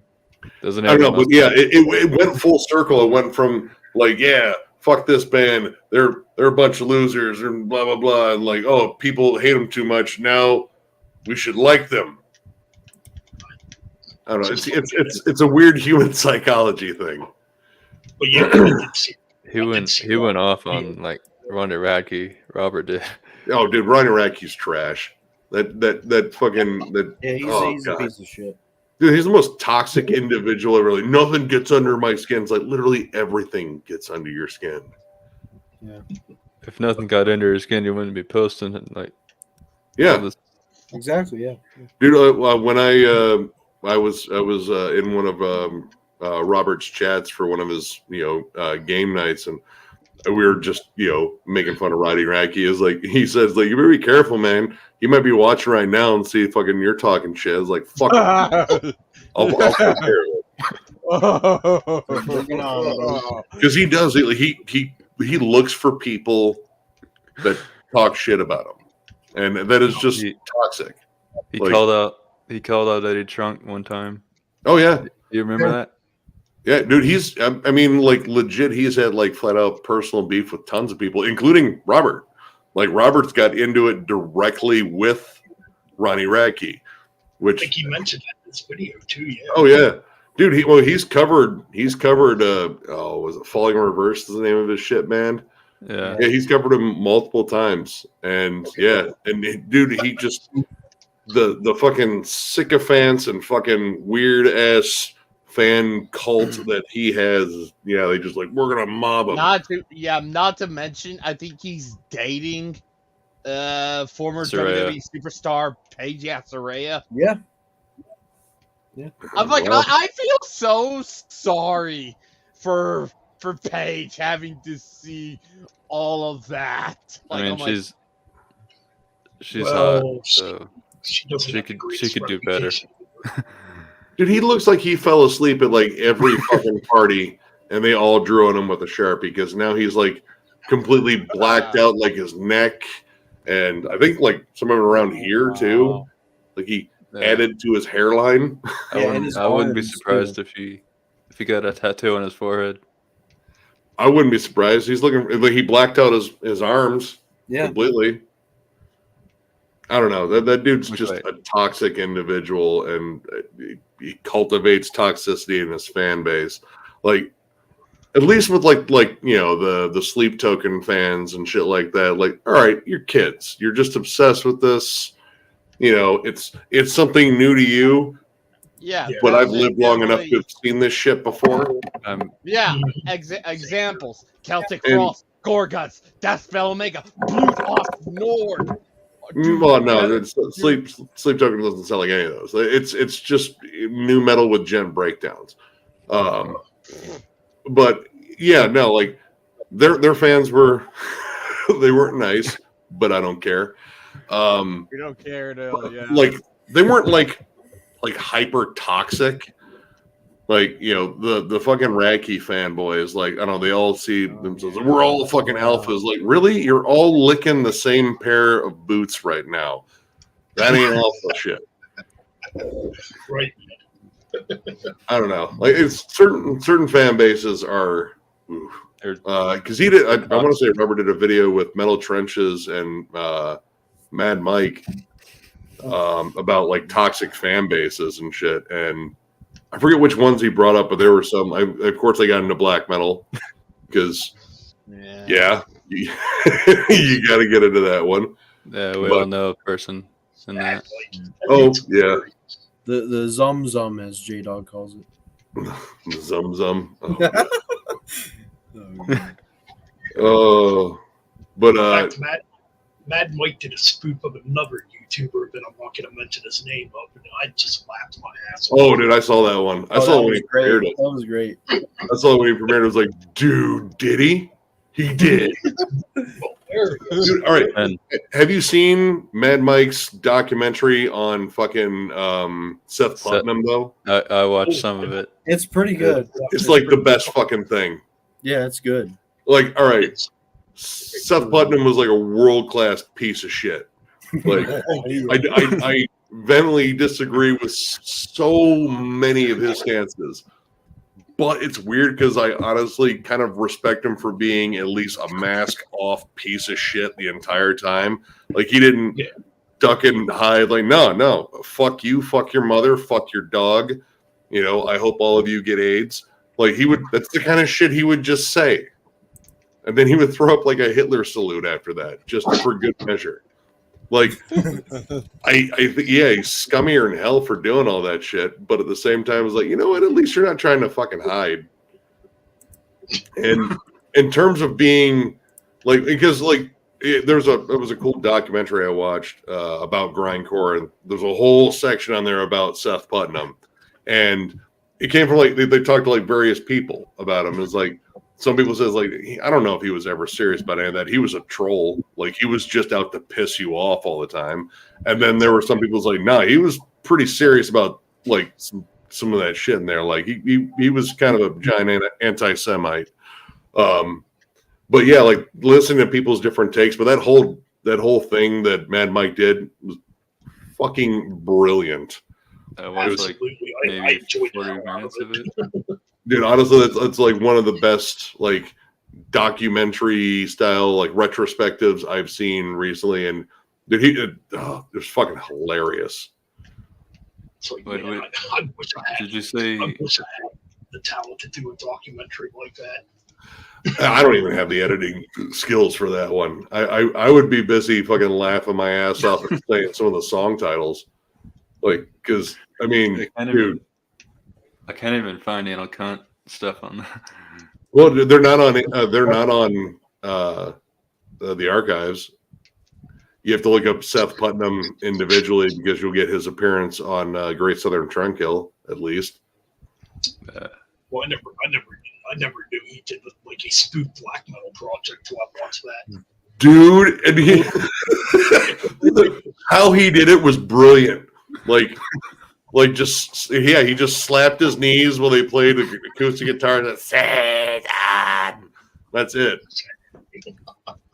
Oh my god, dude! I about pissed my. I showed that to John when he was over here. I was like, all right, dude, you've got to watch this with me because this man was a complete piece of shit, but he was oddly brilliant.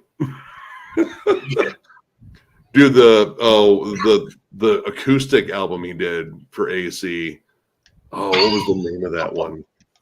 Something of Love, Gift of Love, but the fact that he was just doing he wanted to do an album that was the antithesis of AC, so it was all acoustic and he sang off key and like every song was like, I respect you as a woman and a human.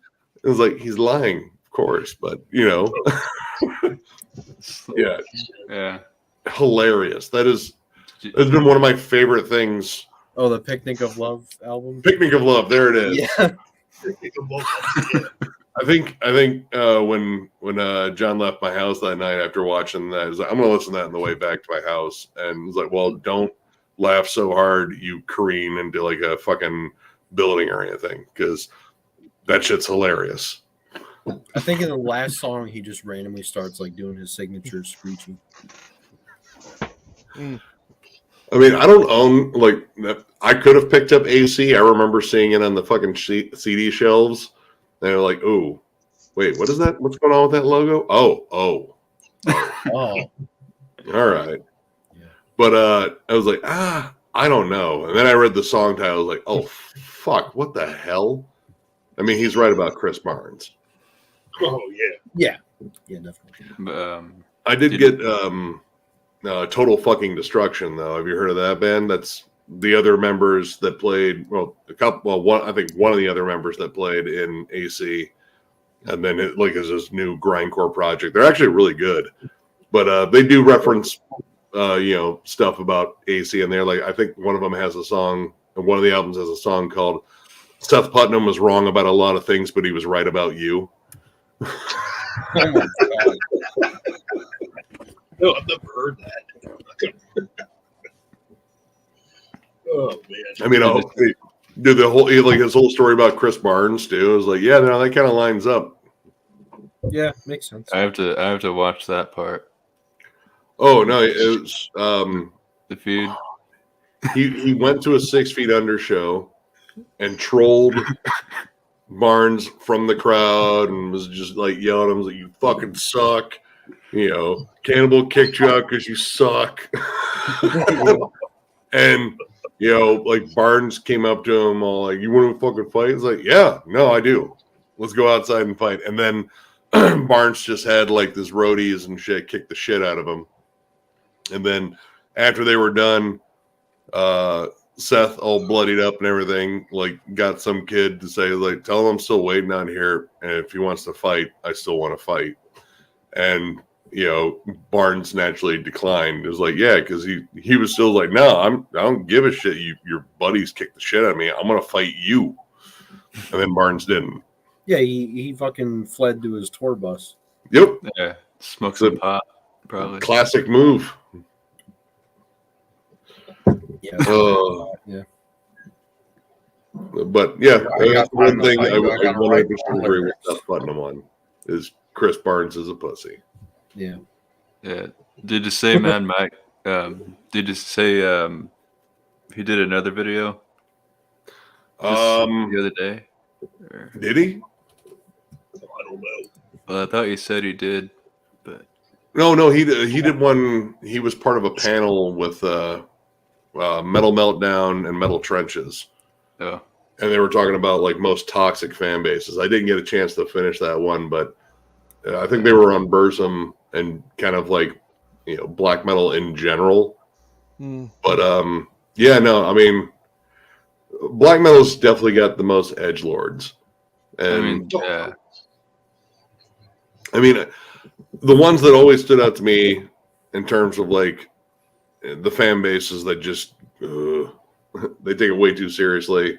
Black metal, prog, like the prog nerds, like, oh my god, they will talk down to you. It's like, oh, would you just rather listen to AC/DC because it's basic? Oh, Yeah. And You can't handle 9/8 time, bro. yo, dude, yeah, I was like, dude, seriously, I know every song has to be a calculus problem or something, right? You can't handle Tool. Or and the other one, and this has been more recent, but I've noticed that in the in terms of some of the comments I get, deathcore fans. Deathcore fans can be really shitty if you don't like their band. Yeah. They can. Yeah, kind of, yeah. I know a few deathcore fans. Yeah, there's a lot of that hyper masculinity that kind of goes there, and I get it. It's a younger crowd. Yeah, it's my generation, I think. I get called old man more by that crowd than any other crowd. You're not old. I'm old to them, but they 81 is can't old. count that high. So 81 is old. You don't like ones and zeros, bro. look, bro, 30 minutes. You don't like the chuggy chuggy? look, seriously, do you even own a 7-string guitar? I do, but I mean, I do. I mean, I know. No, but I mean, it's I was the playing same in thing that. out of that one. Like, listen, I know you dragged your knuckles all the way over to your keyboard just to get fucking butt hurt at my review, but calm down. Okay, go do some push-ups. Go talk to your buddy Kyle and your other buddy Kyle. I think what I'm gonna do now, because I'm notorious for deleting negative comments. I'll admit that. Yeah, I do. I think I'm gonna keep them up for now on though. If I Yeah. get 'em. I would. Oh, dude, I mean, some of the good ones I screenshot and save. That's kind of on me. Let me It's kind of see. my fault. I shouldn't have let dumbasses like that really get to me. No, don't. I mean, like honestly, like if it comes down to like, I don't want to get too flustered writing down a comment. Just say, hey, different strokes for different folks, man. Like, hey, you heard something that yeah, whatever. I don't know if we could. I don't know if we could see this, but I can't make it out. yeah, it's Yeah, saying I can't tell if we're being serious or not. Yeah, I would pretty much quit. Yeah, I would pretty much quit doing this if I were you. like, they just say no. Yeah. Make Of course, it's a falling in reverse video. Yeah, I've All the totally. fucking Ronnie dick riders come out. the fucking. I am from now on. I'm just going to leave Dude, negative comments on my channel. Yeah, It happens. I mean, honestly, like the whole thing with me is, I know comments. Like if you keep commenting, it boosts the algorithm of videos.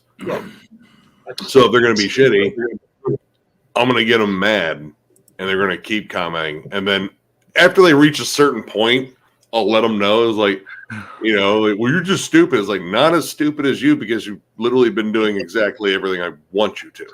Keep commenting, boosting my algorithm. There's no way for you to win here. Yeah, you got to play the puppet master, I guess. Yeah, that's like it's what I mean. When I used to play fucking Call of Duty and fucking get people, just troll the shit out of them in the fucking lobby. It's like, you mad, bro? You mad? So you're mad, but you're mad though, right? Yeah. Are you mad? No, Just I get them fucking flustered, own them again, get back to the lobby. It's like, so, are you all right? You seem like you fell down a lot on bullets. that was a reaction to that Last Resort cover they did a few months ago. Oh wait, they covered Last Resort, Falling in Reverse. Yeah, it's a slowed down version. So It's so bad. That's this. Yeah, with What's going on, man? fucking piano and shit. yeah. Yeah, I mean, there you go. Like, there's another thing. Like, your community might jump at the chance of going after some fucking trolls too. That's true.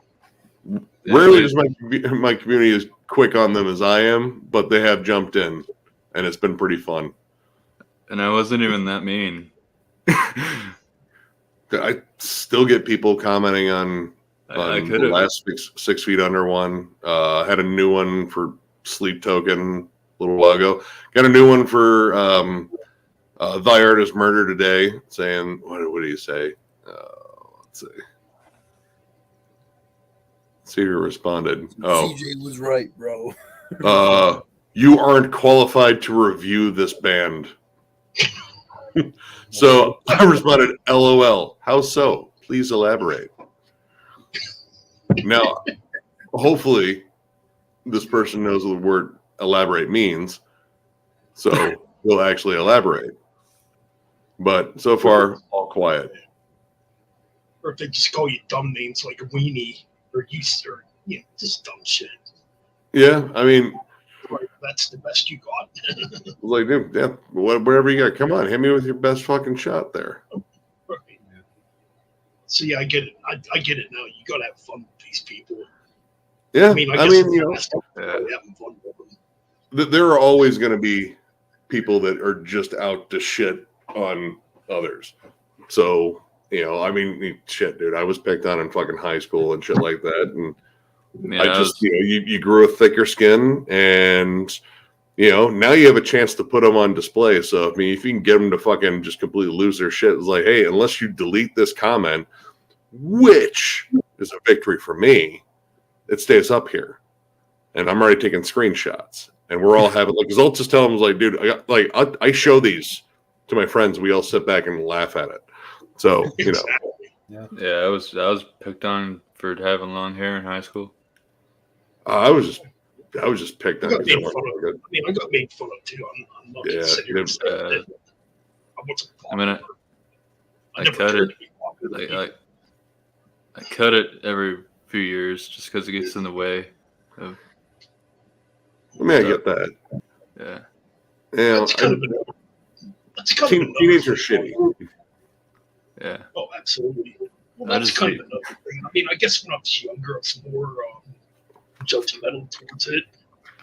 Like, back in the '90s or whenever, I always thought back then, oh, you gotta have long hair to be metal. But over time, you kind of realize, well, no, you really don't.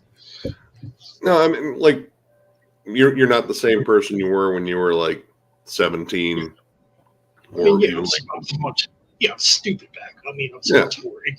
Oh, dude! If I like went back in time and saw my teenage self, I'd probably fucking slap me. I was like, dude, quit being an asshole. Right. Be nice to your fucking mom too, dickhead. Exactly. Yeah, true. I But mean, yeah, like you grow, you change over time, and yeah, I keep my hair long because I want to keep it long. I mean, if I cut my hair tomorrow, it wouldn't change the fact that I'm still a metalhead. You know what I mean? no, I mean, metalheads, it's in there. If only I can grow a beard. Yeah, no, you have to have a beard to be a metalhead. Sorry, Wyatt. Yeah. I mean, the long hair things, I'm, yeah, we're fine on that, but you got to have a beard. What the hell? I've been trying, Gotta but it's not working. It's all fucking. I mean, Gotta have a you got the starter kit. no. I I got the shaved. pubes, man. It's I mean, those are some serious neck pubes. I get You got a bit of dirt lip too. yeah. I get stuff down here too. Like No, I've been fucking hairier than fuck since like I could grow out like. Yeah, you got like the you're perfect. doing. Oh, I was able to grow a full goatee at like 17, which made it a lot easier to buy smokes. Yeah. But yeah, like as soon as I could grow a beard, I can't remember the last time. You Yeah, I can't remember the last time I went without facial hair. Like I shaved my mustache off in 2018 for my buddy's wedding, and it was like, this is a stupid idea. I just did like the whole chin strap thing. Yeah. Yeah, as soon as I could grow it back, I did, and now it's just getting progressively more gray. That's what it is. I would Oh, just let it. Time marches on. I would just let it go gray. I mean, I mean, dude, like since you're a ginger, you get those like the orange and white stripes. I always thought that looked cool. Like mine's salt and like pepper. Dave Mustaine. Yeah, I mean, God, man, Dave's looking fucking rough these days. Yeah. Yeah. I mean, he's lived a pretty hard life. oh yeah, Yeah. definitely. Especially in his early years. Oh, No warning, no second chance. I don't think I'd want to hang Why around am I with fired? Dave Mustaine. I mean, that's what you get for like years of starting your day with like fucking speedballs and fucking booze. Yeah. That's why I got kicked out of Metallica. Yeah, you did all the drugs. There weren't any drugs left for the rest of the band. Kind of selfish of you, Dave. Leave some for Lars. Yeah. Yeah, maybe he can do that well. It's certainly not drumming. No, leave some for Kirk too. Yeah, He's more of a pothead though, I think. I believe that. Yeah. I mean, he's always kind of screamed like he's the hippie guy, like, "Oh, hey, how's it going?" Yeah, he's man?" the chill guy. He's like the teacher in Mr. Beavis and Butthead. Pretty much. So except he's got some metal cred. Oh. What's his name? I forget. Mr. Van Dresen, Oh yeah. lesbian seagull. Yeah. What a great moment there. It's interesting to think like what would have happened if Kirk stayed in Exodus. I don't think. I don't know. Did he record anything with them or no? Oh, the early demos. He was Yeah. on those. The Or at EPs least and one of demos. them. But What are you talking about, Dave Mustaine? no, we're talking about Kirk. He was only on one of the Exodus demos, right? Yeah, from what I know, yeah. Yeah. It's the 1982 demo. Yeah, because Josh was saying, what if he had actually stayed in there? I was like, I don't know, man. I like Gary being in control because like he's the riff guy. What Now, if Gary was always in the band, right? Originally. It's kind Well, of weird. Gary was he was the less talented guitarist at that point because he said like I learned almost everything from Kirk. Kirk fucking showed me this shit. Oh, okay. So In fact, when he joined Exodus, I think he only played guitar for a couple months. yeah, and Kirk actually had been playing for a few years at least. Yeah. But yeah, he showed like Gary even says, he showed me like everything. And then when he joined Metallica, he was handing me the keys to the fucking car. It was like, yep, Access is yours to control now.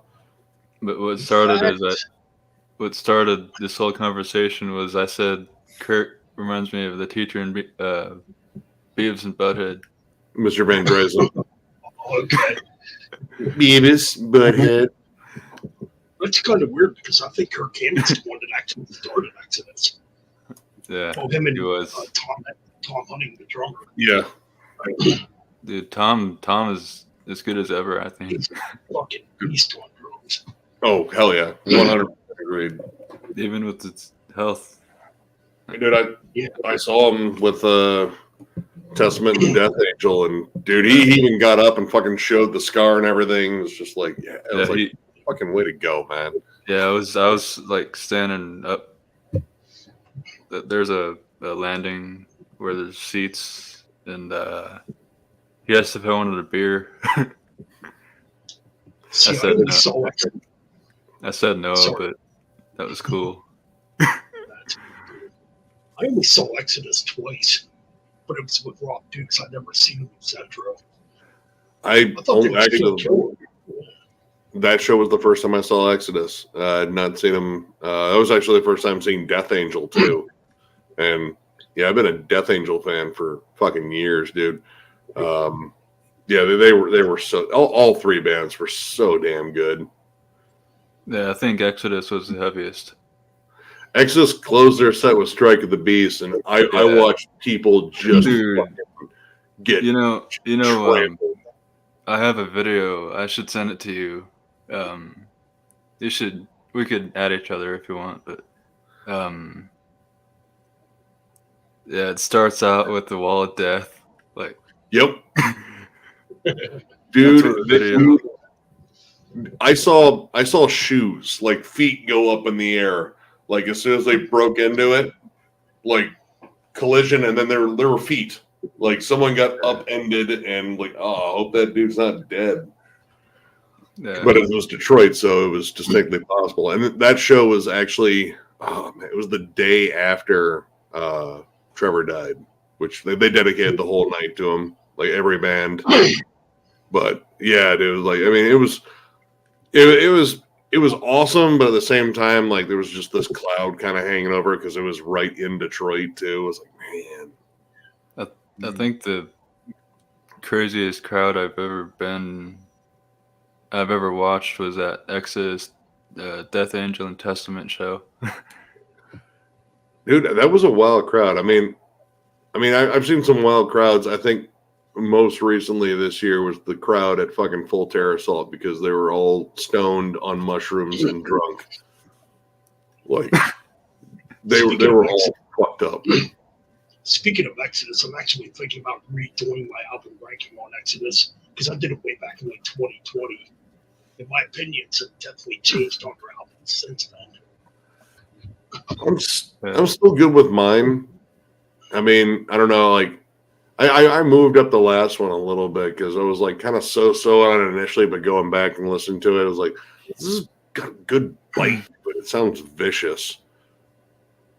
I guess that's probably why I want to do it because their last album wasn't out yet at the time. You know what I mean? So Yeah, there's been people that have asked, like, are you guys going to do redo Suffocation? Now there's another album out. Are you going to redo Dark Throne? Now there's 2 other albums out you didn't rank. Like, Yeah, no. where does the new Suffo rank for you? All right, that's the best I can. All right, hold on. I'm gonna I'm gonna do this with a little bit of help here. I'm gonna look at the albums, and I'm gonna at least say which ones I think the new one is better than. Okay. Frederick said the wildest crowd he's ever seen was 3-year-old kids in a mosh pit in the Wiggles.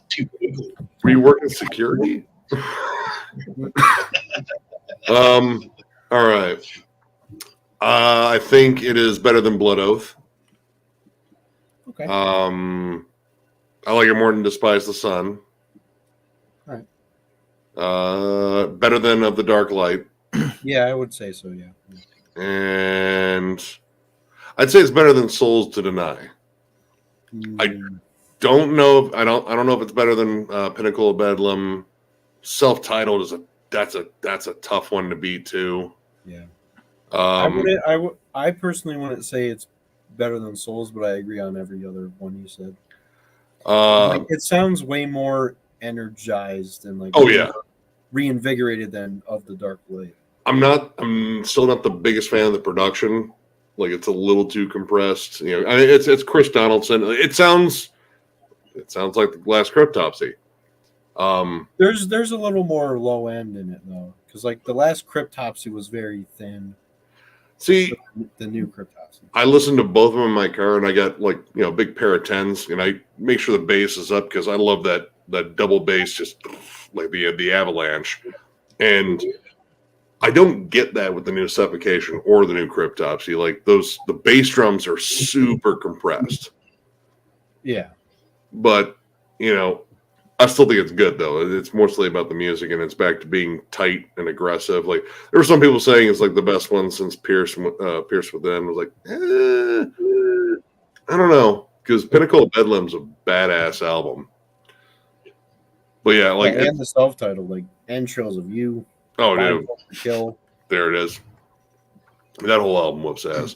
Fucking. But, yeah, it's not sniffing like the OG heavy is like it's not Effigy, it's not Pierce Within, and granted, Breeding the Spawn sounds like shit because of the recording, but that album fucking whoops ass. Yeah, the songs themselves are amazing. Oh, dude, Marital Decimation, ooh.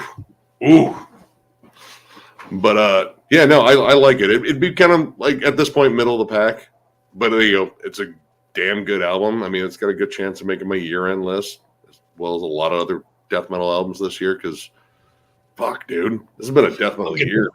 Yeah, New Cannibal, Obituary, Cryptopsy, Fetus. Yeah, Cannibal Corpse album is my favorite. The Drain You Empty is awesome. Fucking Heavy. Tomb Mold. This new Cruciamendum album I think is fucking fantastic too. Now, dude, Jesus Wept is such a badass song. Oh yeah. I mean, Infecting the Crypts. Yeah. Dude, of course, Legion of Inveracity. So iconic. I mean, that breakdown knows how to ooga and booga. I like how live, like when they bring it back at the end, they slow it down even more. Oh, dude, I mean, that became like a trope of like, any brutal death metal thing is like, let's just do what they did in that song over and over again. Yeah. And I mean, it's a tried and true thing. Like, all right, here's the slam riff. They're gonna fucking half time it in 3, 2, 1. There it is. Here comes someone fucking spin kicking their way towards me. I hope I don't die. I forgot. There's a band called Up Sulfur. Yep. That album came out this year. I mean, there's been so many death metal releases this year. There's that Celestial Sanctuary from the UK. That was really fucking good too. I finally got to listen to the new Blood Incantation. That was pretty damn solid. I haven't heard that one. Actually, It's only a 2-song. I guess it's called a single, I guess, but it's 2 songs, and both songs are like close to the 10-minute mark. So it's an EP. The first one is really, really good. Like, it's honestly like the most progressive sounding full-on metal song they've done. I mean, it's still heavy and brutal, but it's like cleaner production. It doesn't sound like it's completely like, sterilized. It's still nice and gritty. But it's the second track on it that it's kind of like the Tangerine Dream little Time Wave Zero thing that everyone was pitching a bitch about. Like, it's way more synths, but there are like drums in it. There's like more like clean melodies and such. I thought that Bewitcher was a collection of like B-sides and such. I still haven't picked it up. I gotta check that out because I love the last Bewitcher album. no, he also said that the new Dolly Parton album was good. I saw the shots of her at the Dallas halftime shows. Like, Yeah, she's 77. She's Kidding me? Yeah, she's smoking. Like, man, Gam Gam's kind of getting it. Freaking Dolly Parton was probably one of my first crushes as a little kid. Mine was Phoebe Cates. Fast Times at Ridgemont High, coming out of the pool, red bikini. Ooh. yeah. I was like, oh my god, that's amazing. My pants feel funny. Yeah, that was legit. That was probably my first crush, and probably some of the first boobs I saw on TV. Fond memories. But I mean, Dolly Parton, like, dude, we told jokes about Dolly Parton on the fucking school bus, just being like, yeah, big ass sweater hands, and still true. Yeah. But yeah, I mean, like, good on her, man. Like, she's been making like a lot of good headlines. Dude, like talking about how she's like become like super good buddies with Rob Halford. Is like, look at you. That's fucking awesome. Well, she just seems like she'd be a really cool, down to earth person too. If you met her. She's always been that way. Like, I guess like even her theme park or whatever. Like, she makes sure like, like the employees are well taken care of there and all that. Like, she's a genuinely good person from what I gather. Right. Yep. Yeah. All right. Actually, I'm going to get off here because it is almost 4 a.m. Yeah. But yeah. You know what? Yeah. Pretty late. Yeah. Good chatting, man. Yeah. I will catch y'all later. All right. Be well. See you, man. All right, man. Easy, dude. Peace. Fucking rule. All right. Then there were 3. Well, probably not going to keep this going too much longer, I guess. All in all, fun chat tonight, I think. Yeah. Let's see what Frederick's saying right now. How do you pronounce it? Linnea Quigley or something. That name sounds familiar. I think Nick probably mentioned her earlier. Or somebody did. Wasn't me because I don't even know her.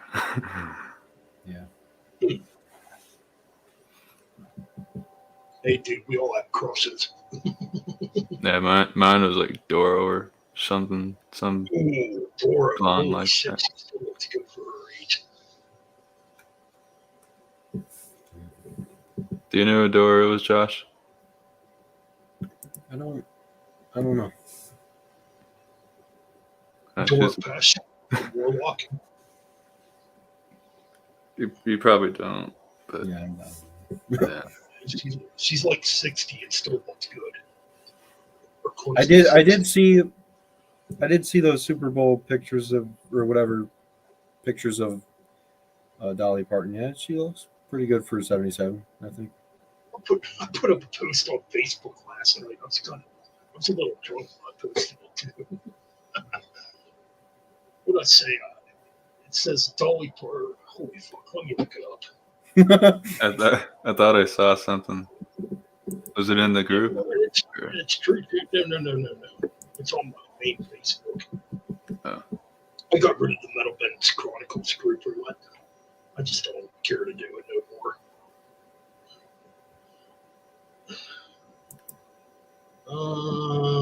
Where are we at here? You ever see? Are you guys friends with Metalomania on Facebook, Chris Grant?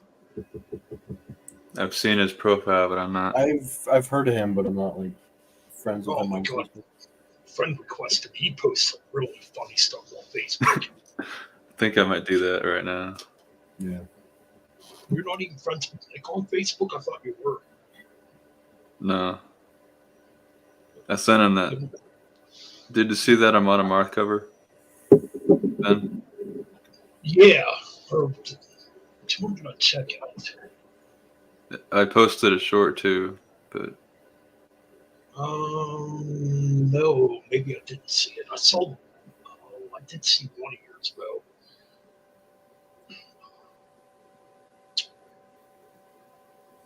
All right, so what's that post? Well, of course, I bitched about Sammy Hagar too. Why, I don't know. I was kind of drunk.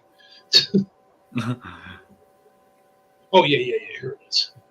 Dolly Parton at 77 is hotter and more classy than a large majority of women nowadays who dive headfirst into drama. That's what I posted. And there's a lot of truth behind it. Yeah. I can't stand drama. I can't stand drama whores. I can't find a good man. You go date some fucking drug dealer, unemployed piece of shit. You know? It's like, okay, that makes a lot of sense. and then you see these girls that like guys with high voices. Right. Right. It's like, what the hell? Yeah. Sorry, I didn't. It's okay, Frederick. I'm probably gonna end the stream soon, anyways. Yeah. It's been what not 4 hours yet, but close to 3.5 hours. So, Yeah. but yeah, man. All in all, I think it's been a pretty cool stream. No. So what's on the horizons for 2024, Josh? Any new music coming out? Yeah, the new Morningside will definitely be out. Maybe fall. Cool, man. I can't wait. 24. Ready to hear it. It's going to take a little bit longer because we're actually going to hopefully record live drums. So Yeah. I mean, stuff like that definitely takes time, you know. And I'm sure I'm gonna try to get Ben Coltrera to mix and master it. He did the Undeath albums, Undeath is pretty cool. and it's just like, yeah, it's pretty damn good. well, I'm sure you guys have heard Undeath, like the very raw, Yeah. filthy production. But They actually opened up for Black Dollar Murder. Yeah, that was like their first big tour, and like that was all Trevor. Like Trevor brought them out. I don't know, man. I think it's pretty cool that this death metal resurgence is happening. I think it's really good for the community. Like Undeath, 200 Stab Wounds, like Tomb Mold, all these new bands bringing back the old school sound. It's great. Right, and it's like all these bands are putting out good material too. You know. Yeah. But, I think it's really good. If Ben Coltrera can't do it, I guess I'll just mix and master the album. Absolutely. Yeah. Sounds cool, man. Well, can't wait to hear it when it comes out. Yeah. Definitely be purchasing a copy, obviously. I know I talked to King of Swords, Mike Ross. He's working on a new album too. So Yeah, I saw that. I bought his last album he put out, and he threw in another one of his EPs with it. I mean, his project is really cool. Oh my god, I think it's really good. Yeah. Like I noticed he started adding like more melodic vocals too, and I talked to him like, well, maybe I better not get too much away on that. Yeah. He's starting a new project too, just more like kind of maybe doom metal Oh yeah, you did tell me type about thing. that. Yeah, I'm excited to hear which that. yeah should be cool. I mean, I do still have my Winter Beyond project. Um,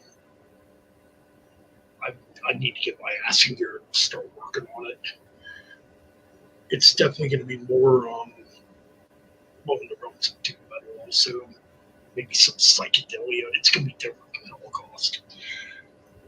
Nice. Some doom metal, a little bit of death metal, some psychedelia. Yeah. I mean, Some acid rock. if you want to call it that, yeah. Acid doom, there you go.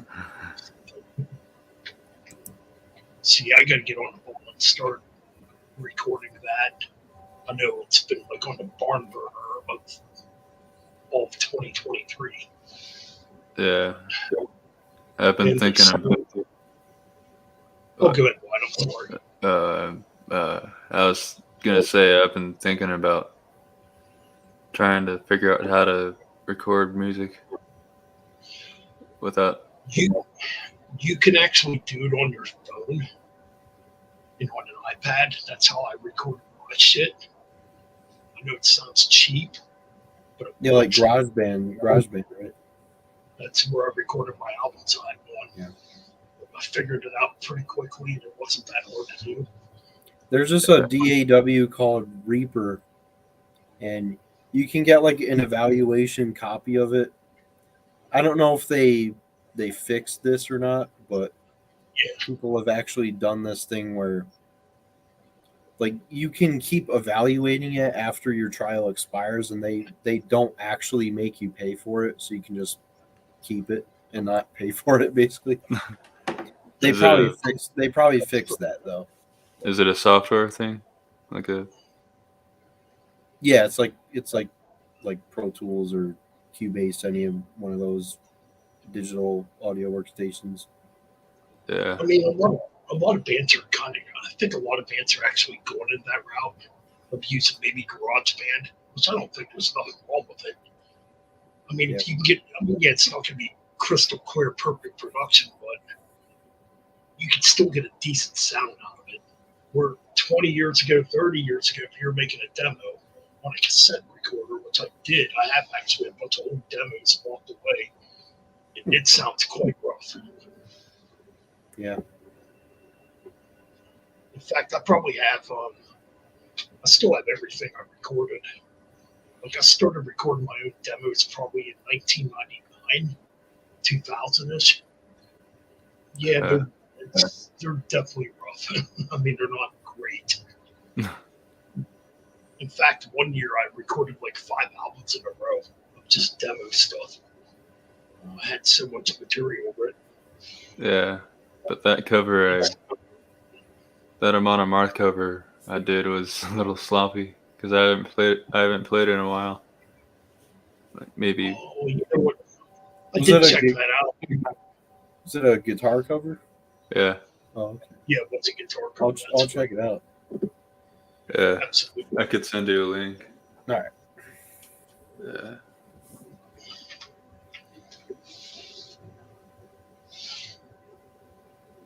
It's an old song, like one of the first. I'll be back. All right.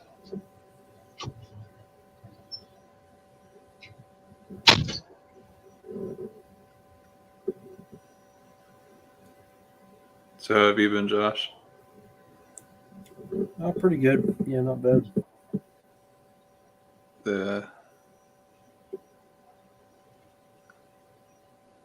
Yeah, I've been good too. Just busy with stuff. Yeah.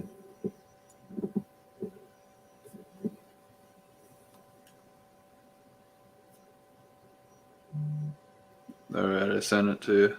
So. Wow. was on my 7-string. Now they play in drop A, don't they? Yeah.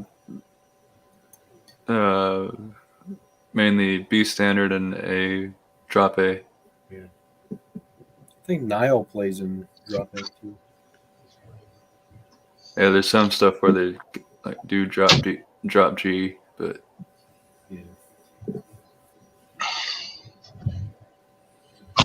Like I know for Winter Beyond, it's definitely gonna be definitely much heavier. It's gonna be tuned down. As far as tuning, well, it's gonna have like that old school death metal tuning, like in drop. What's that tuning? Not drop A, but drop C, drop C sharp. I think that's the tuning. The two tunings I use for Morticide are drop A and drop C. Nice. The first album was mostly drop C, but the new one will be mostly drop A. Right. Yeah, I can't wait to hear it all. Yeah. And as far as the next Holocaust release, it's definitely gonna be a fucking thrasher. It's definitely gonna be quite thrashy. Nice. Maybe a little more technical. Rick Watts, there's definitely a lot more going on guitar wise. Like it's, how do I want to describe it? I guess you could say it's very Dave Mustaine influenced. Rhythms are coming out. So it's pretty much what's on the radar. So there could be 2 albums in 2024.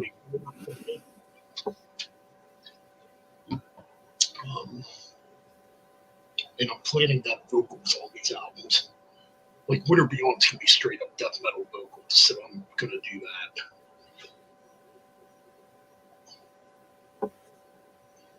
And that one's gonna be like straight up just death metal. Maybe a few melodic gothic type of vocal. What am I trying to say here? Maybe a few like My Dying Bride type of melodic vocal styles going on, if I'm making sense. So it's gonna be interesting. It's probably gonna be roughly around 5, maybe 5 to 6 tracks. so it's basically going to be an EP. The songs are going to be really long, though. It's like these songs are not going to be under. I mean, like these songs are going to be roughly around 9-10 minutes long. Maybe longer.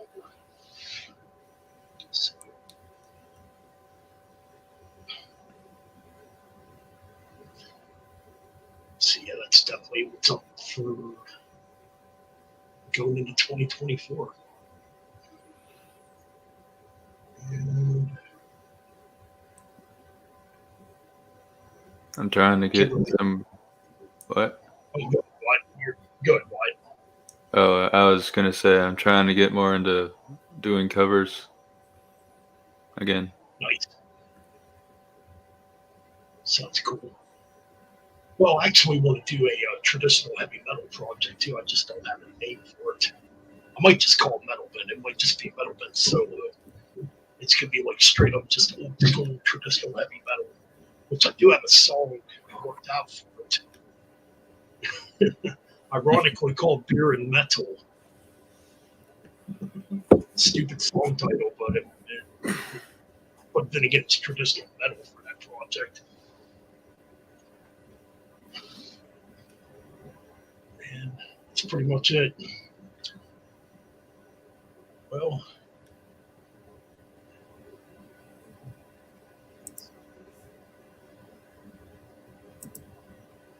anything else, guys? Not really. Yeah, not really. All right.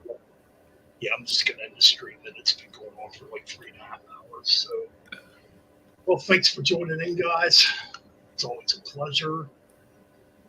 Yep. And thanks to those who joined in the chat room, and we are out. All right, see you.